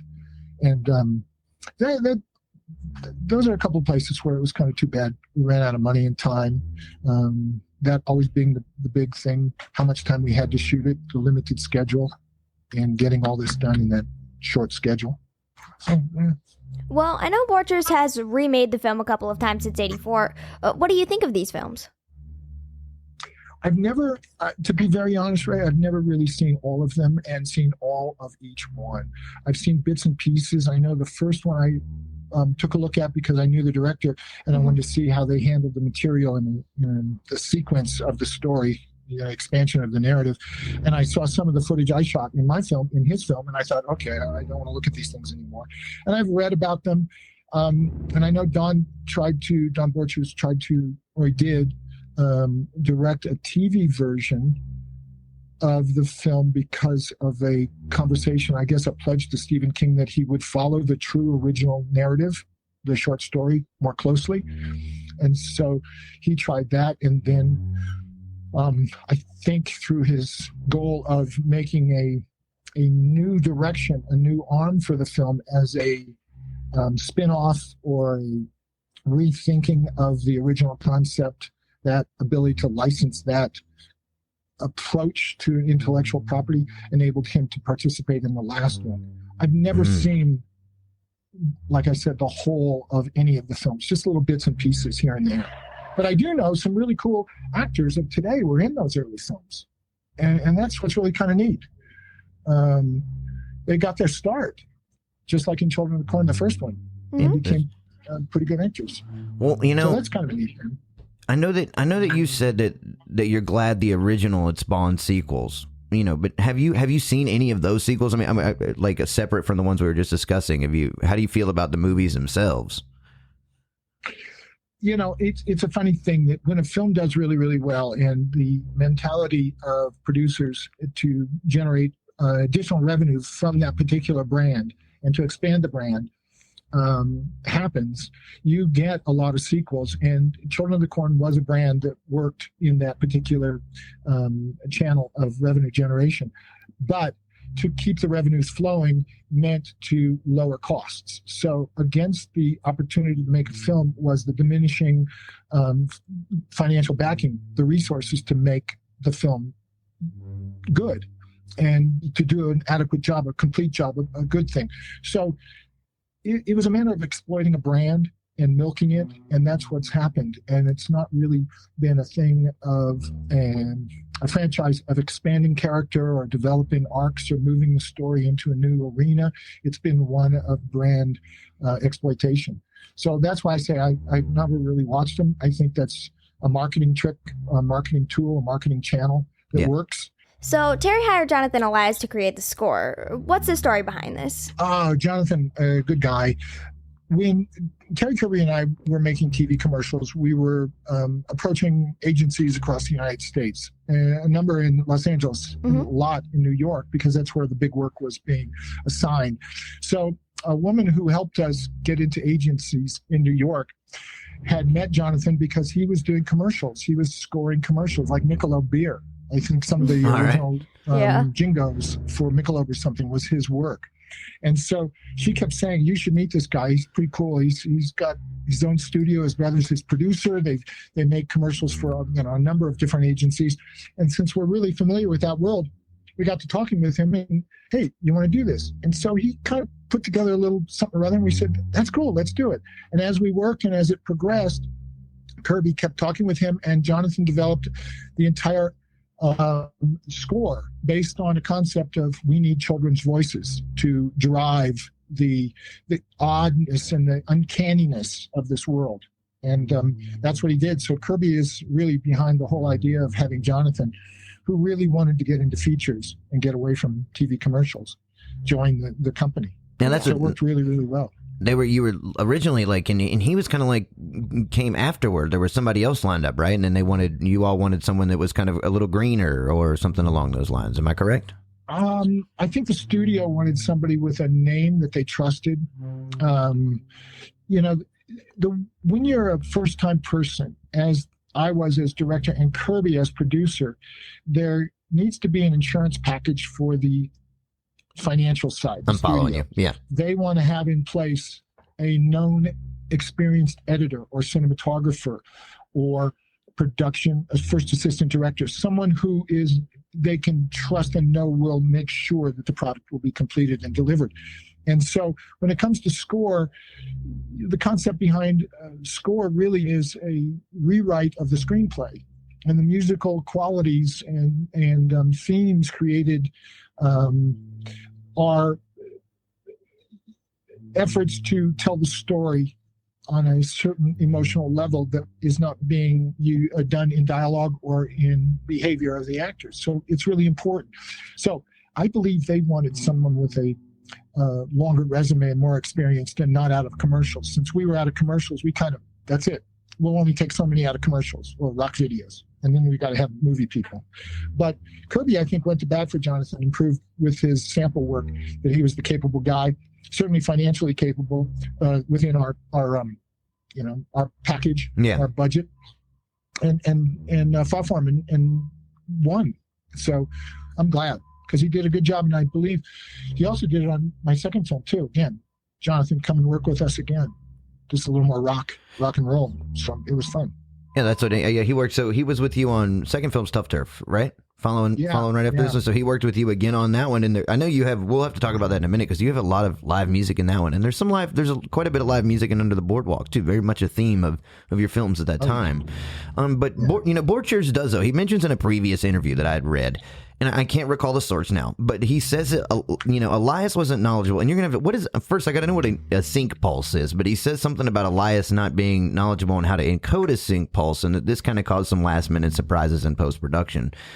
Can you kind of give me the layout of what happened here and what a sync pulse is and stuff? Well, I don't know how honest Don Borchers is about that situation, or if that situation actually occurred. Jonathan when he joined, said he would do the score, has a strong history of making TV commercials. Yeah. In other words, he knows production, and he knows what sync pulse is, and he knows why sync is important, so that the tracks can lock up properly for playback, and therefore work and be synchronized with the picture and so forth. It's a code that's put on the film. I'm following you, kind of like where they used to hide like the little optical track in the frame, kind of like in the past.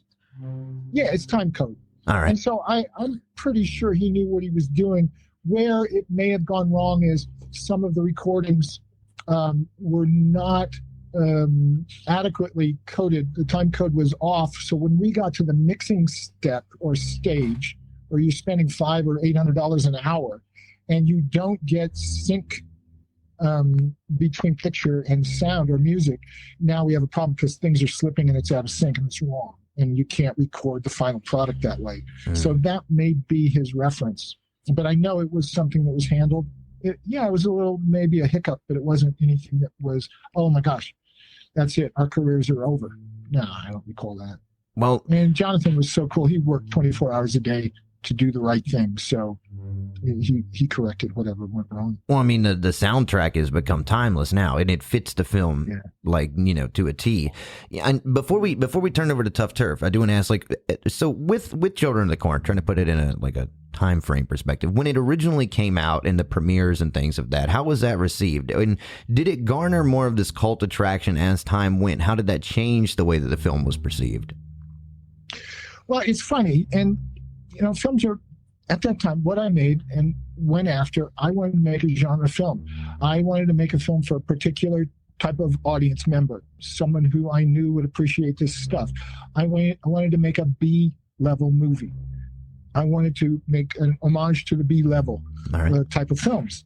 So everything about it had that kind of value. It wasn't to look slick and expensive. It was to look somewhat rough and scotch taped together, so to speak. So the audience who looked at content, the young kids, the audience, the target audience, said, fine, this is cool. But an older audience who expected more because it came with the brand name Stephen King said, this is ridiculous. And reading reviews when the film was released kind of bothered me because I was called all kinds of names and things. But then when the box office showed up to being very popular and a lot of money was made, then, okay, that's what counts. And that's the way it's viewed. So some people look at it as something they recall as being scary because they were the right age when they saw it. And others look at it as, oh, this performance is crummy and I don't understand why this is going. So to explain to that audience, yes, it was designed to be a B movie where things are not perfect, right down to performance. There's exaggeration, amplification, melodrama, and things like that. We're making a tribute to this kind of type of film, this genre. So that's the problem. How people receive it. Everybody looks at them differently. But all you can do is make the film for yourself. Yeah, I see what you mean, and a lot of the perspective in that there. I mean, in anytime I would say it has to be kind of a personal challenge to take on something like, a Stephen King novel or a piece of his work, especially following up, you're like 4 years in the tail lights of The Shining here, which was also not well received at the time, despite its, kind of aesthetic appeal in today's world. So, I mean, when you were kind of going into this knowing that, were you able to kind of rub it off more as this is just a misperception of my vision in the same way that, was there ever any feedback? I never read about King. How did King feel about it? All I know about Stephen King's reaction to the film was, in a certain way, a bit of a rumor or a kind of suggestion or, the vibe was there was a letter that he sent to New World after the film was released. And in that letter, he expressed a disregard for the film. And I kind of took it as his position of disregard for the film because it wasn't his script. And that he somewhat challenged the new script. Thinking as a writer, I would look at it from a writer's perspective, not as a film maker, as a director, or a cinematographer, or any other category of film contributor or collaborator, but as the writer, and not like what was the final script.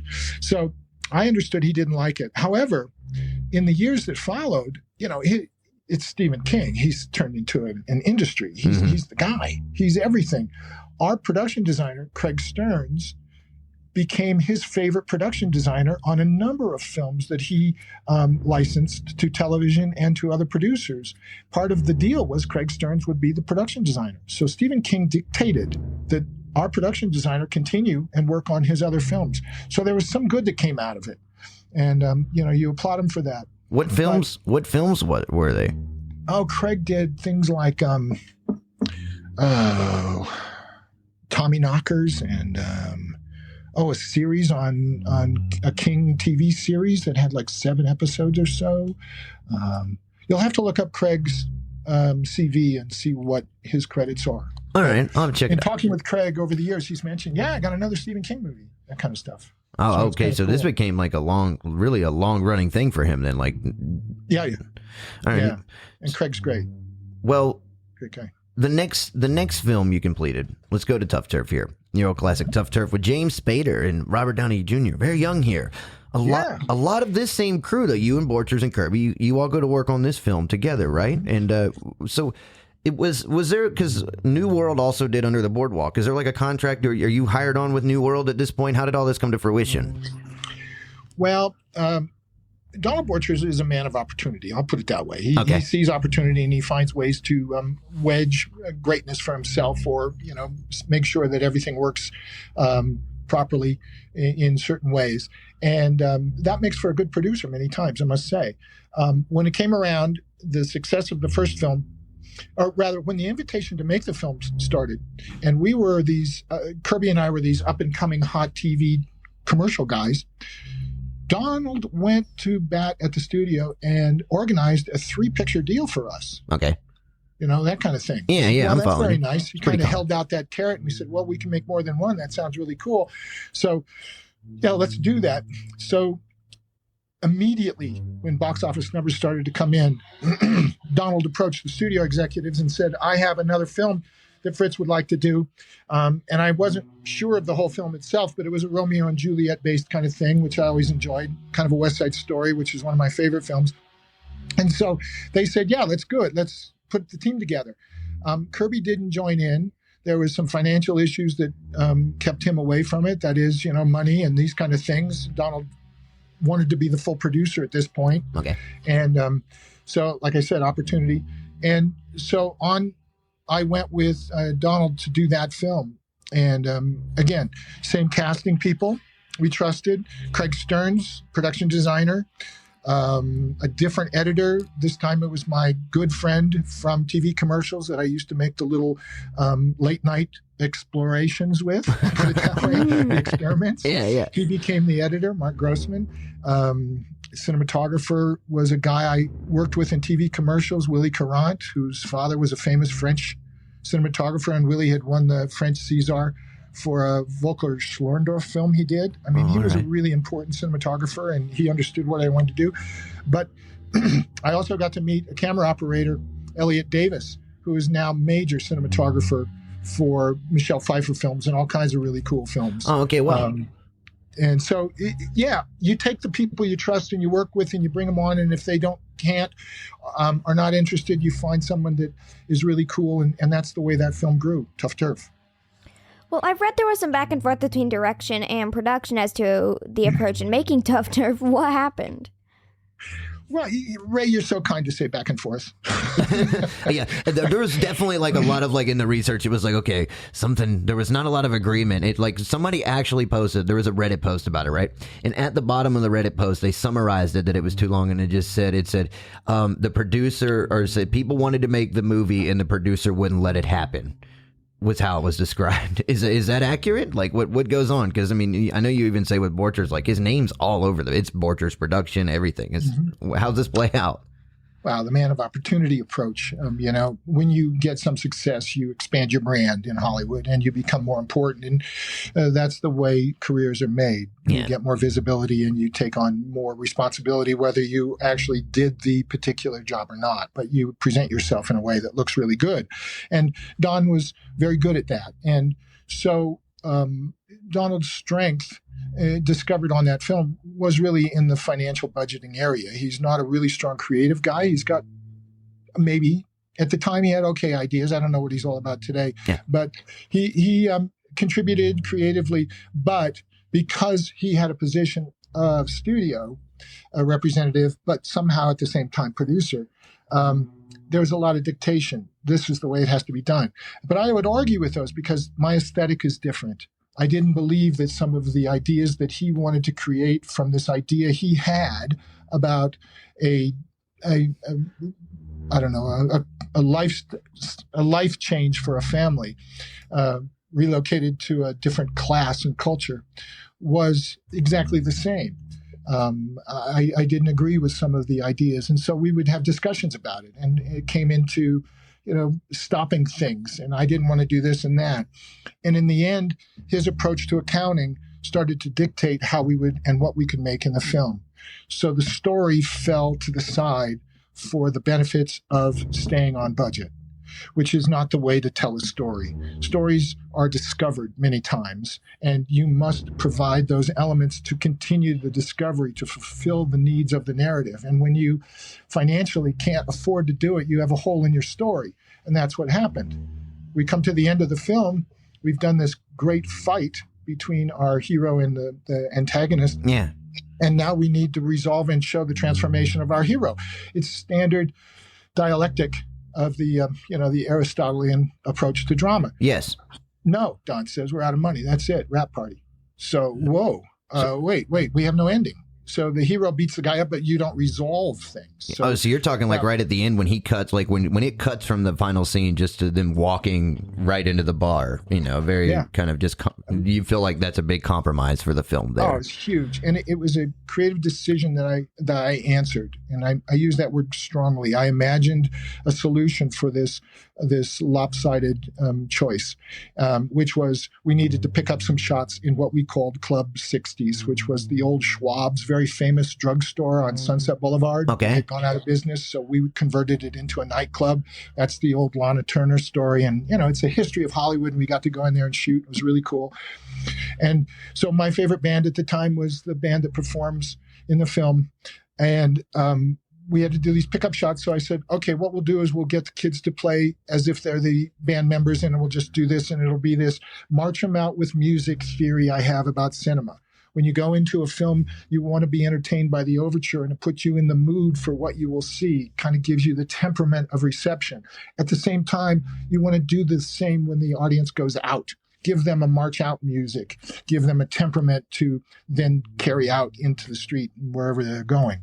That kind of stuff. Music is really powerful that way. So this was the Band-Aid. And I was very unsatisfied with it. And it's what people have referred to many times as the fall of the film. There's a lot of cool things in the film, a lot of things I experimented with, and I really wanted to do more of, held back by production.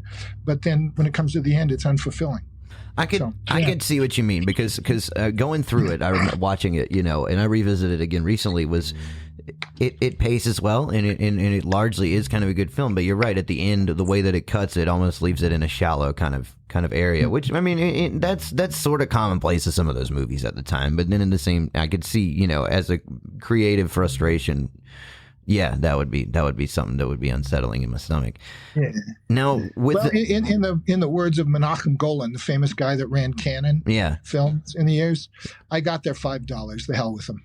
Yeah, if it works that way. I mean, you and Donald did not work together after this, right? This was it, right? Like that. This was kind of the fuse. We did years later. A guy that I knew who made Last Picture Show, fantastic producer, Steve Friedman. Yeah, had a film with Keanu Reeves, the very first Keanu Reeves film, and I just forgot her name, the woman who had the problem with the college entrance scandal. On Full House, right? Are you talking about Full House? What's her name? Lori Loughlin. Yeah, there you go. And it was a cute story told in a very unusual chronology. That is, it flashed forward, flashed back, and it if you didn't follow it carefully, it became a little confusing. And so when the film was finished, the audience response was they didn't understand the story. And Steve, as a good producer, wanted to explore all avenues to make it a profitable product. And so he approached me and said, I want you to shoot pickup shots for the film that would then bridge into the areas of discontinuity of the timeline and make it a continuous linear story. So I did that for him, and we got along really well. And then years later, he had an assignment by HBO to make a film with the world champion kickboxer, Kathy Long. And he called and said, "You want to do it?" And coincidentally, Don Borchers was the producer. So we got back together on that, and we made that film. Was it cordial coming together? I mean, it kind of. It was strained. It was strained, but so yeah. I mean, there's some bad stories, funny stories about how the crew kind of mutinied on him and stuff. We were in a very tough place, a ghost town between Las Vegas and Reno in 100-degree temperature. Everyone was stressed. The budgets were low. The support for the crew, just food and things like that, water. It was a challenge all the time, and Donald held strongly with the budget, and therefore people were a little angry. I'll put it that way. And he got on the nerves of a couple of people, and one guy dumped a bowl of Jell-O on him at lunch, a big serving bowl. Wow. I mean, it got to be colorful. So, yeah, it turned out. But that kind of, I haven't worked with Donald since then. Well, so TUFF TURF, how's the cast deal with the back and forth there? I mean, you don't sound like to me at least, it doesn't sound like you would be much for someone into shouting matches or controversy any more than you would have to deal with it. Well, there's no reason to have conflict. It's all about collaboration when you make a film. It's you have an idea, I have an idea. Mine's not necessarily better than yours, but what will serve the movie? Let's go with that mantra, that K-Loss, serve the movie. What tells the story the best, and how to execute the best story, use the best approach. So cast and crew, I'm always open for any suggestion anybody has. And I've relied on and been the benefactor of a number of really wonderful ideas from guys like the craft service guy. I mean, it's just amazing what Hollywood filmmakers can provide to the people who are making the film, or the decision makers, I'll put it that way. And so, you go and make the film, you do what you can. Some of the ideas aren't that strong, and you go with your idea and you fight for them. So you don't get into shouting matches. You just get into, let's get a solution and move on. Makes sense. Well, no, back to the music, because it has a lot to do with TUFF TURF, and it is one of the more successful components of the film. Jim Carroll. So, my fave. Yeah. What's the story with this? I've read he only agreed to work on the film, as a musician, if he got to do some acting as well. Is this true? Yeah, to a certain extent, that's correct. Jim, I was a huge fan of Catholic Boys. I think I wore the album out at the time. I just loved him. And when it came to finding a house band for this film, Don wanted the Destroyers. What's his name in the Destroyers? Kind of George Thorogood in the Destroyers. Around today. Yeah, George Thorogood. George Thorogood. Yeah. And I said, no. We want this guy. He's uncanny. He's different. He's cool. Listen to the music. It's got themes. It's got stories that work with our narrative and our story and so forth. And the deal was, his wife was a lawyer, his lawyer, and she negotiated that he would be part of the cast. And so a quick scene was put together where we talk with him, or the characters talk with him about performance of the evening. And that was it. And he was happy. And we did 3 or so of his songs in the film, I think. And then I got to go to a couple of his concerts and hang out. He was great. I mean, his story is phenomenal. Unfortunately, he's passed away. Yeah, but his life was just really cool. So he's definitely had I've grown up in the punk community my whole life, and he had a significant impact on all of that. That said, credit to the depiction of the punks and Under the Boardwalk. It's really good. It fits really well. Growing up, that's one of the things is when punks are poorly depicted or well depicted. And in Under the Boardwalk, it's done pretty well. It's a lot of fun. Yeah, that was fun. And in that film, the chance was, again, it's like TUFF TURF. When we really look at the elements of the narrative, it's West Side Story. It's the same thing. You have two different cultures that clash, and a fish out of water that doesn't belong in one culture that crosses the border into the other culture. It's the same Romeo and Juliet stuff. And living in Los Angeles at the time at the beach and being in the new wave kind of area and the punks when I was there, I knew them really well. I went to all the nightclubs. I saw them all. I hung out with them. And so it was easy. And we had these different groups in that film. The Surfers for Christ, the punk surfers, the conservative surfers. You got Sonny Bono's like the old head. Like, where does Sonny Bono come in? Like, he's like the old head in the film. You got him in the film. Where's he show up? Bono and the world champion surfer, whose name I just forgot. But Sonny Bono came in because he was a friend of my manager at the time, and my manager asked if he'd play a role because he represents the old age 60s surfer. And oh man, I just sat with him all day long, and we talked stories about Sonny and Cher and what he did and how he became a record producer and singer, and he was wonderful. And he absolutely embraced the idea of making fun of himself. Oh, really? So he seemed like, I know he had when I talked with Dave Inslee, who was a cinematographer on Polyester, they had worked with him on Hairspray, and he had talked about him and Debbie Harry being pretty interesting and a lot of fun to work with on that movie as well. So definitely cool to see it collaborate here again. Now, but with a lot of the music scene you're involved in at the time, and you mentioned West Side Story, so we got to talk about Bob Banas, your choreographer. We got to talk about him at some point, because that nitty gritty video. When I was great. And it's like picked up heat over the past 2 years. Like, he's like become more famous for that than anything now. And when I was reading about it the other day, and I went into I was like on IMDb doing some research, and he pops up under TUFF TURF, and I'm like, no, maybe my phone's doing some weird since I've been doing some research, And then I go back through and I was like, wow, he really was involved in the film. And you told me he's still working on something like West Side Story relative now, right? He could still be working on the premiere and the marketing. He could be part of it. I really don't know. I haven't talked to him easily 10 years. I talked to him on the phone once when I was in L.A. Someone, a mutual friend, said, "You know Bobby?" "Well, I do too. Let's call him up." And so he just... Our time together on the two films we got to make together was just a treat. Here's a guy that's really part of American history, American cinema history, working on some really great films. So, he just contributed, and he was willing, and he's wonderful. And so he may be in the new Spielberg West Side Story marketing campaign in some way, promoting, talking about it, what he did on the original and what it's like now. I really don't know. Well, speaking of music, talk to me about Jack Mack and the Heart Attack. I read that you personally chose this band to be in the film. When we were talking about, George Thorogood and what's his name? On the Destroyers, that's when you were trying to get them on there then, too? Yeah, you're bargaining. It's just like, if you give me that, I'll give you that. So one of the things I said is, you got to come listen to these guys. I see them all the time in the bars. I love them. They're fantastic. And they're 60s. They're the big soul band.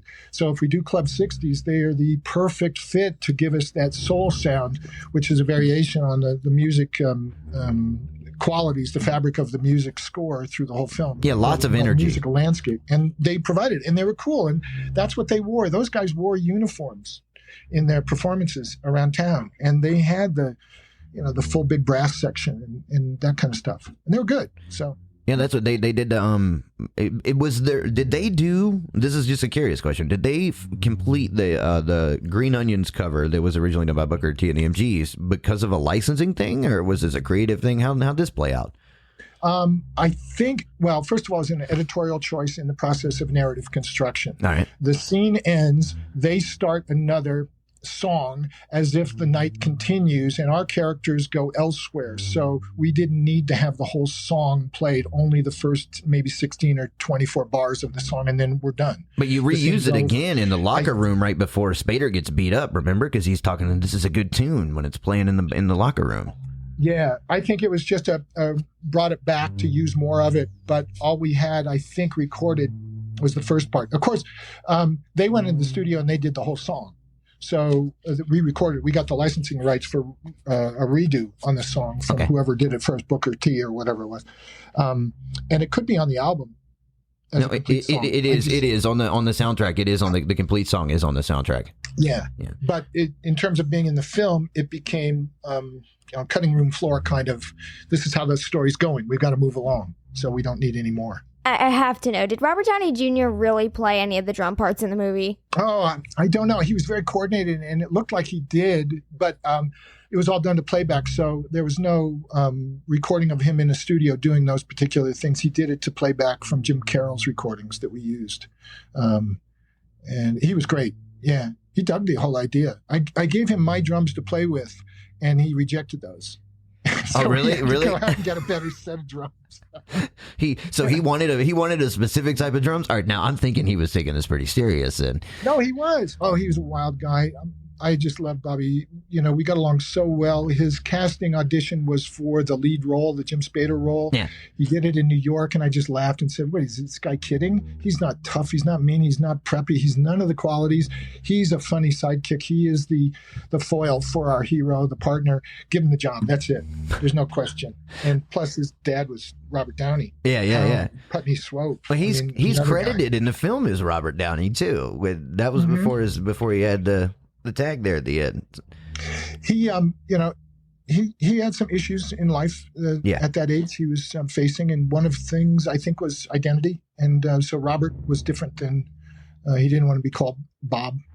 He wanted to be called Robert. So, yeah. Well, going along with actors performing music in the movie, who voiced for the scenes where James Spader is singing in the country club? Spader couldn't sing, of course. And one of the arguments we talked about, a little stress, I wanted that to be a comedic piano fun time where he charms this woman. And he charms her in a great way. And Donald wanted a very serious, almost romantic ballad to, seduce her, a different approach to a relationship, which I thought absolutely continuous with a character. It didn't work. That's not what you do.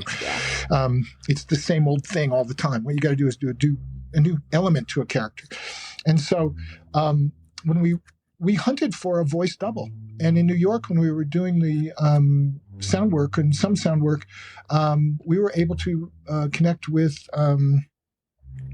Art Carney's son, Art Carney, who played opposite Jackie Gleason on The Honeymooners. Yeah, I'm following you there. And he came in and he just knocked it out. He sounded perfect. And so that is Art Carney's, I think, oldest son that did it. We worked with him for about an hour or so.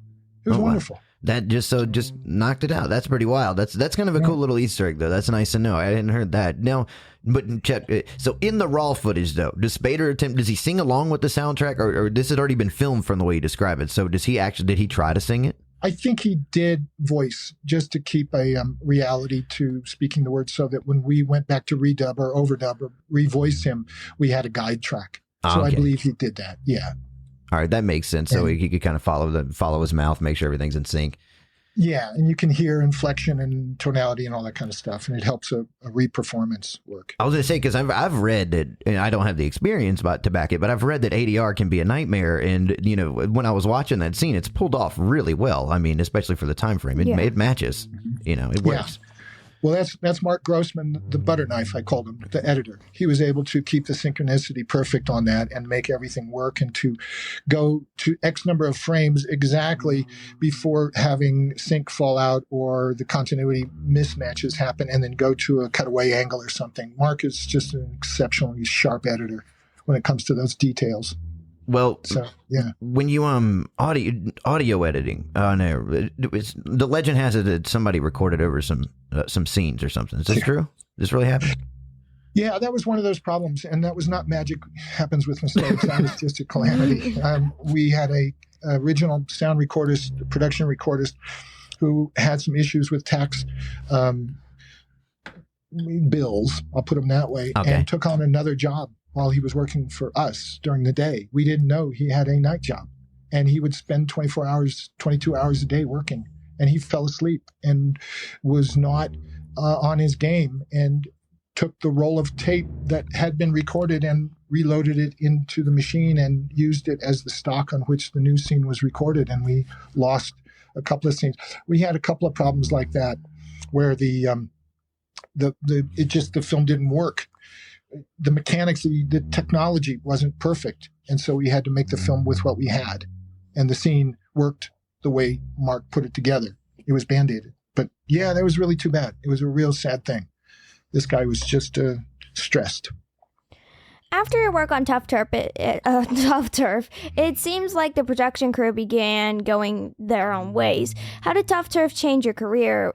Well, I loved it. I took it on enthusiastically because I looked at it as an opportunity to explore editing and to look at new ways to join film together and to tell story with the concepts that the theory of film is all based on. So the flutter cutting and the fast cutting and the pacing of things and the saturation of colors as transitions between scenes and things that I was not allowed to do that never got into the film, or that I did that never got into the film, like let the camera run out So it was a reflexive kind of approach to remind the audience we are looking at a mechanical reproduction of people. I was deep into those kind of cool concepts, and it gave me a chance to experiment. And how can you not take advantage of that? I mean, I wasn't thinking career. I was thinking I want to play with film at this point. I've done a film and I understand the mechanics and it made money. And here's a cool opportunity to play with a youth-based rock and roll film just at the beginning of MTV,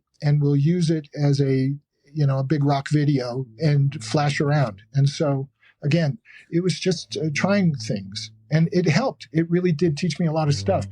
I get a lot more comments about the film than now than then. I think older age people it's aged well. So it's kind of cool to hear people enjoy it now and talk about it as a strong 1980s cultural thing. What was the reception to it then? Because it's definitely it's got a very classic 80s aesthetic and tone and everything to it. I mean, it's definitely a product of its time. Yeah, it really was. It's strong 80s, big hair, shoulder pads.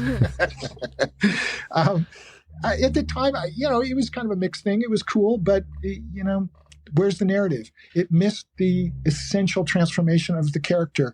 The story isn't there, so that's where it just fell off. But it did well in the first couple of weekends. I mean, it made a lot of money because the youth market just pulled, wow, look, rock and roll, cool. Look at that guy. He's handsome. Look at that woman. She's attractive. I want to see this. It's a good date film. But critics thought, there's no story here. Well, you go into on the waterfront. Yeah, I did that too. Yeah, when you got in the time machine and went back, tell me about the scenes where they cut half the car off and just put the blinds in the back. No, in reality, when you went to do Under the Boardwalk, this was going through. You told me when we were talking off the air that you had kind of been pulled into this as you kind of came to do some fixer upper job and recast it and put it all back together. How do you feel like your experience on TUFF TURF was able to allow you to develop this? Because it's very similar with some tones of the sort of the heroine and the guy taking on the role of trying to be the hero, and then a bit of the challenge. It reminds me, to be honest, it has some feel of it's almost like the surfer version of Valley Girl in a weird way. I hope that's not like an insult or anything, but I do get that vibe from it. It falls within that same kind of what do you want to call it? Narrative model. New World knew their market. They made films for a particular type of film goer, and they knew what succeeded very well. The history of Roger Corman's empire of making those kind of films was really right there, and the new people followed that and continued it. So they wanted to make these kind of products. I had been successful with these two films for them that brought in ticket sales and brought in revenues. And I had gone into the studios to see them pitching a new idea that I wanted to do. And, you get the nice, water bottle chit chat, blah, blah, sit on the sofa, talk about life and the Dodgers and whatnot. And then you talk your idea. And then they say, Fritzy, darling, baby, here's what we got. We got a little problem. And we just started a film. And we'd love to have you help us because you know what we make. That's the reason. Yeah. So they talked to me about this, and eventually it came down to an agreement of make the one I want to make, I'll make yours, and then we'll agree on another one together. So it was a long-term commitment for both of us to continue in business. But unfortunately, the studio got sold shortly after Boardwalk was made, and things transitioned. But it's part of the way careers are made. You get known, you deal with and develop relationships with studios, and they give you opportunities. And many times, executives look at the work being done every day on a film. They follow the progress, and they don't like what they see, and they want changes. And in this case, on Under the Boardwalk, they didn't agree with the direction of the film, and so they felt a change was necessary. And I just happened to walk in the studio that day. Oh, wow. So you end up in the recast, though. You have a pretty cool cast here. I know what is her name?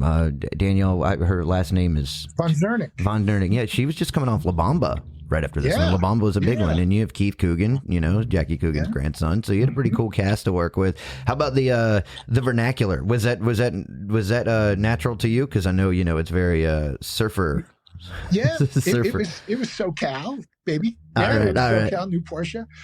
That was Robert King, the writer, who today is one of the biggest TV writers and showrunners. He and his wife, Robert King, is a terrific guy. He developed all that. And it became kind of a cool thing. And actually, some of it became part of the vernacular of Southern California surfing, gitch and all those kind of words. Yeah. But that was the writer's contribution, and applause to him. He was on top of all that kind of stuff. Oh, see, I'm seeing it the other way around too. I was thinking of it more of like, I didn't realize that at the time that the film come out, it has the impact on the language. So that's kind of the other way around. A good film should be transmedial. It should impact us in a lot of different ways. Force changes in fashion and culture and thinking and merchandising. And you can't make money on the film itself. The film has to be something that can be a theater piece, a book, a record, a T-shirt, a fashion line. It can be, as I say, transmedial. So, yeah, he was on that game.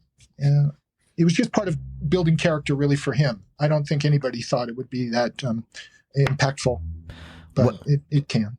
Well, going forward, I know I appreciate you coming on the show to take time with us. I do want to ask one question real quick. That's a little more personal.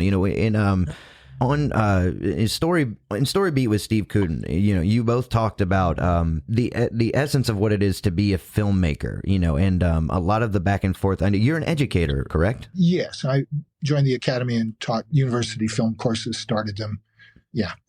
And when did you start doing? When did you get out of directing and start working on that? Was that something that kind of primarily took over?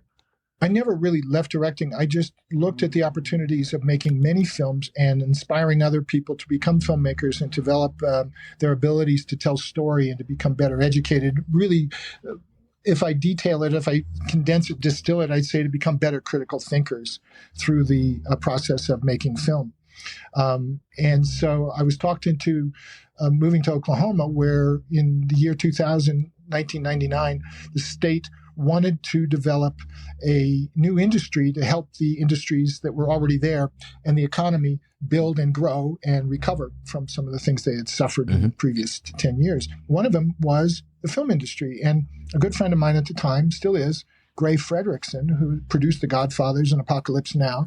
He's an Oklahoman, and he had returned to Oklahoma, and he called me and said, this is what the state wants to do. And I gave them your name. You're the guy. Come out here. Start a film program. Teach these kids how to make movies. And that became the opportunity to make more than one film with students as I continued making the Hollywood product. And that's what Gray and I did. We made a couple more films using the students using those films as a way to get students to be on the set trained. And so that's been 20 years now of things like that. Part of the academy. Well, having worked with all of these, with a lot of younger people in filmmaking, and at some point having been a young, ambitious filmmaker yourself, regardless of where you are in the filmmaking world, and I know that, sometimes in school there are more opportunities presented than out, what do you say to the person who is just simply seeking it through mere aspiration, regardless of all the other variables at play? Where is your experience and you in your life? How are you able to pass that on to feel like somebody else can take from what you've said and succeed with that, or at least put it into perspective for themselves? Well, I'd like to be able to say that people take from what I've said or shown. But I think a strong ingredient is what you just identified: the passion, the desire, I've got to do it, got to dance kind of stuff. And I had it. I still have it. All my friends that are filmmakers and have been filmmakers for many, many years, those that I've gone through the industry with over the last, whatever it's been, since 1975, have the same kind of dedication to it. It's what you do and you live and breathe. In classroom, I see all types of students. I see a whole variety. I see the ones that have the passion. There may be one out of 15 students. Then I see a lot of kids who have the scarves and the hats and the wannabes.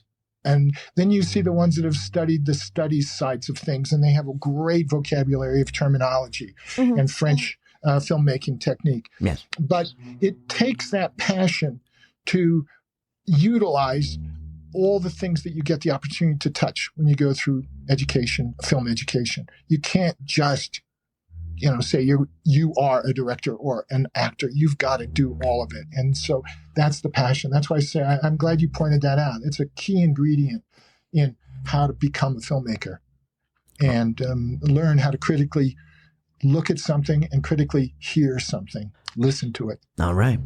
Well, Fritz, we are out of time, and I do appreciate it. I know that throughout the years, you've discussed your work on Children of the Corn many times, as well as many other facets of your career. And that said, I apologize that tonight we've only made time to focus on just two of many of the projects that you've worked on throughout the years. I'm glad we got to talk a little bit about Under the Boardwalk and deviate into other things. But Ray and I overall are very appreciative that you've been kind enough to take the time out of your life to speak with us. So thank you so much. Well, Ray, Poxy, you guys are great. Thank you for inviting me. It was very nice of you to even find me and ask the questions. And these are not the same questions I've heard and been asked many, many times. You guys have done great research and come up with new things to look at and talk about. So I really appreciate it. It's made it really fun for me. And I'll do it anytime. You want to talk about anything, the weather, you just call. All right. We'll have to do that for sure. We need to get you back on the show. And you need a weatherman position part-time? We can write some interesting weather news. I'll practice my green screen. Oh yeah, you're not TV, you're radio. Okay, we might. We're going to transition one day. We're still getting our big britches on, but it's taking some time. But don't worry, it's just around the corner. It's Tom Sawyer, paint the fence, baby. And there you have it, director Fritz Kiersch discussing his directorial debut with 1984's Children of the Corn and his follow-up feature, TUFF TURF, starring a young James Spader and Robert Downey Jr. Stay tuned. You're listening to The Ghost of Hollywood. What's up, wall crawlers? Can't get enough of The Ghost of Hollywood? Then check out our website at theghostofhollywoodpodcast.com for complete access to our entire first season, featuring movies such as Class of 99, Polyester, Trancers, Space Avenger, Children of the Corn, TUFF TURF, and more.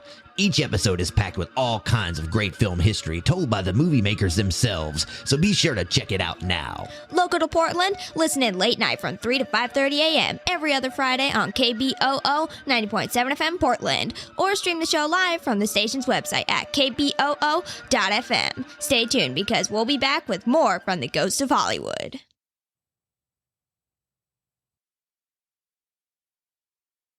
Welcome back to The Ghost of Hollywood. I'm Poxy Leonard here with Miss Ragan, and the time has come for us to bring Season 1 to a close. I'd like to thank everyone involved with The Ghost of Hollywood for all of their help as we continue to get the show steadied out with each episode. Thank you to KBOO Community Radio for providing a live broadcast platform and regular programming for The Ghost of Hollywood in Portland, Oregon, and surrounding areas. We'd also like to thank program writer and public relations manager Chris Klon for all of his work and dedication to The Ghost of Hollywood. Although he's not sitting in front of a microphone, Chris is definitely a huge component of The Ghost of Hollywood.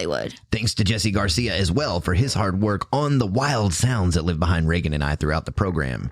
Jesse is one of our audio engineers here and underwent some pretty extensive surgery halfway through Season 1, but still managed to produce material for like every episode, which is pretty incredible.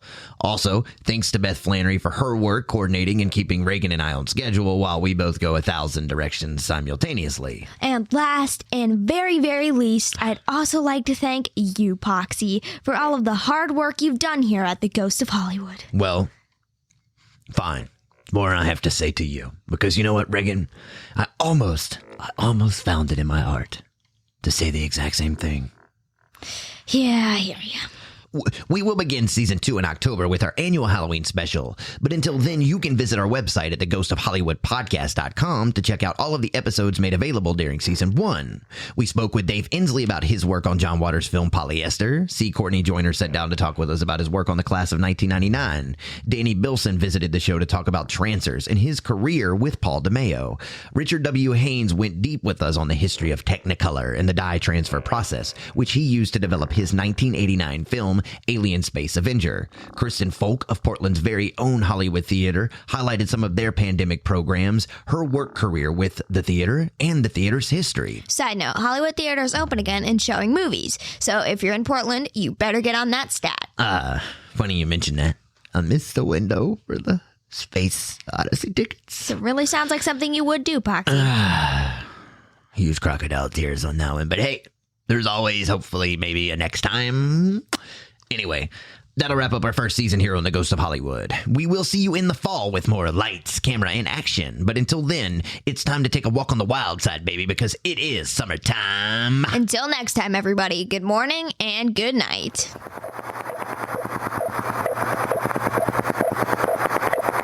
Thank you for listening to episode 12 of The Ghost of Hollywood. The Ghost of Hollywood is recorded at the Electric Garden Studio and broadcast live at KBOO Community Radio in Portland, Oregon. Direction provided by Zach Flannery. Writing and program development by Chris Klon, Reagan Flannery, and Zach Flannery. Samples developed by Jesse Garcia. Performances by Reagan Flannery and Zach Flannery. Coordination and communication by Mary Flannery. Special thanks to tonight's guest, Fritz Kiersch, and to you, the listener. For more information on The Ghost of Hollywood, please visit theghostofhollywoodpodcast.com. Copyright held by The Ghost of Hollywood and Electric Garden Studios in Portland, Oregon.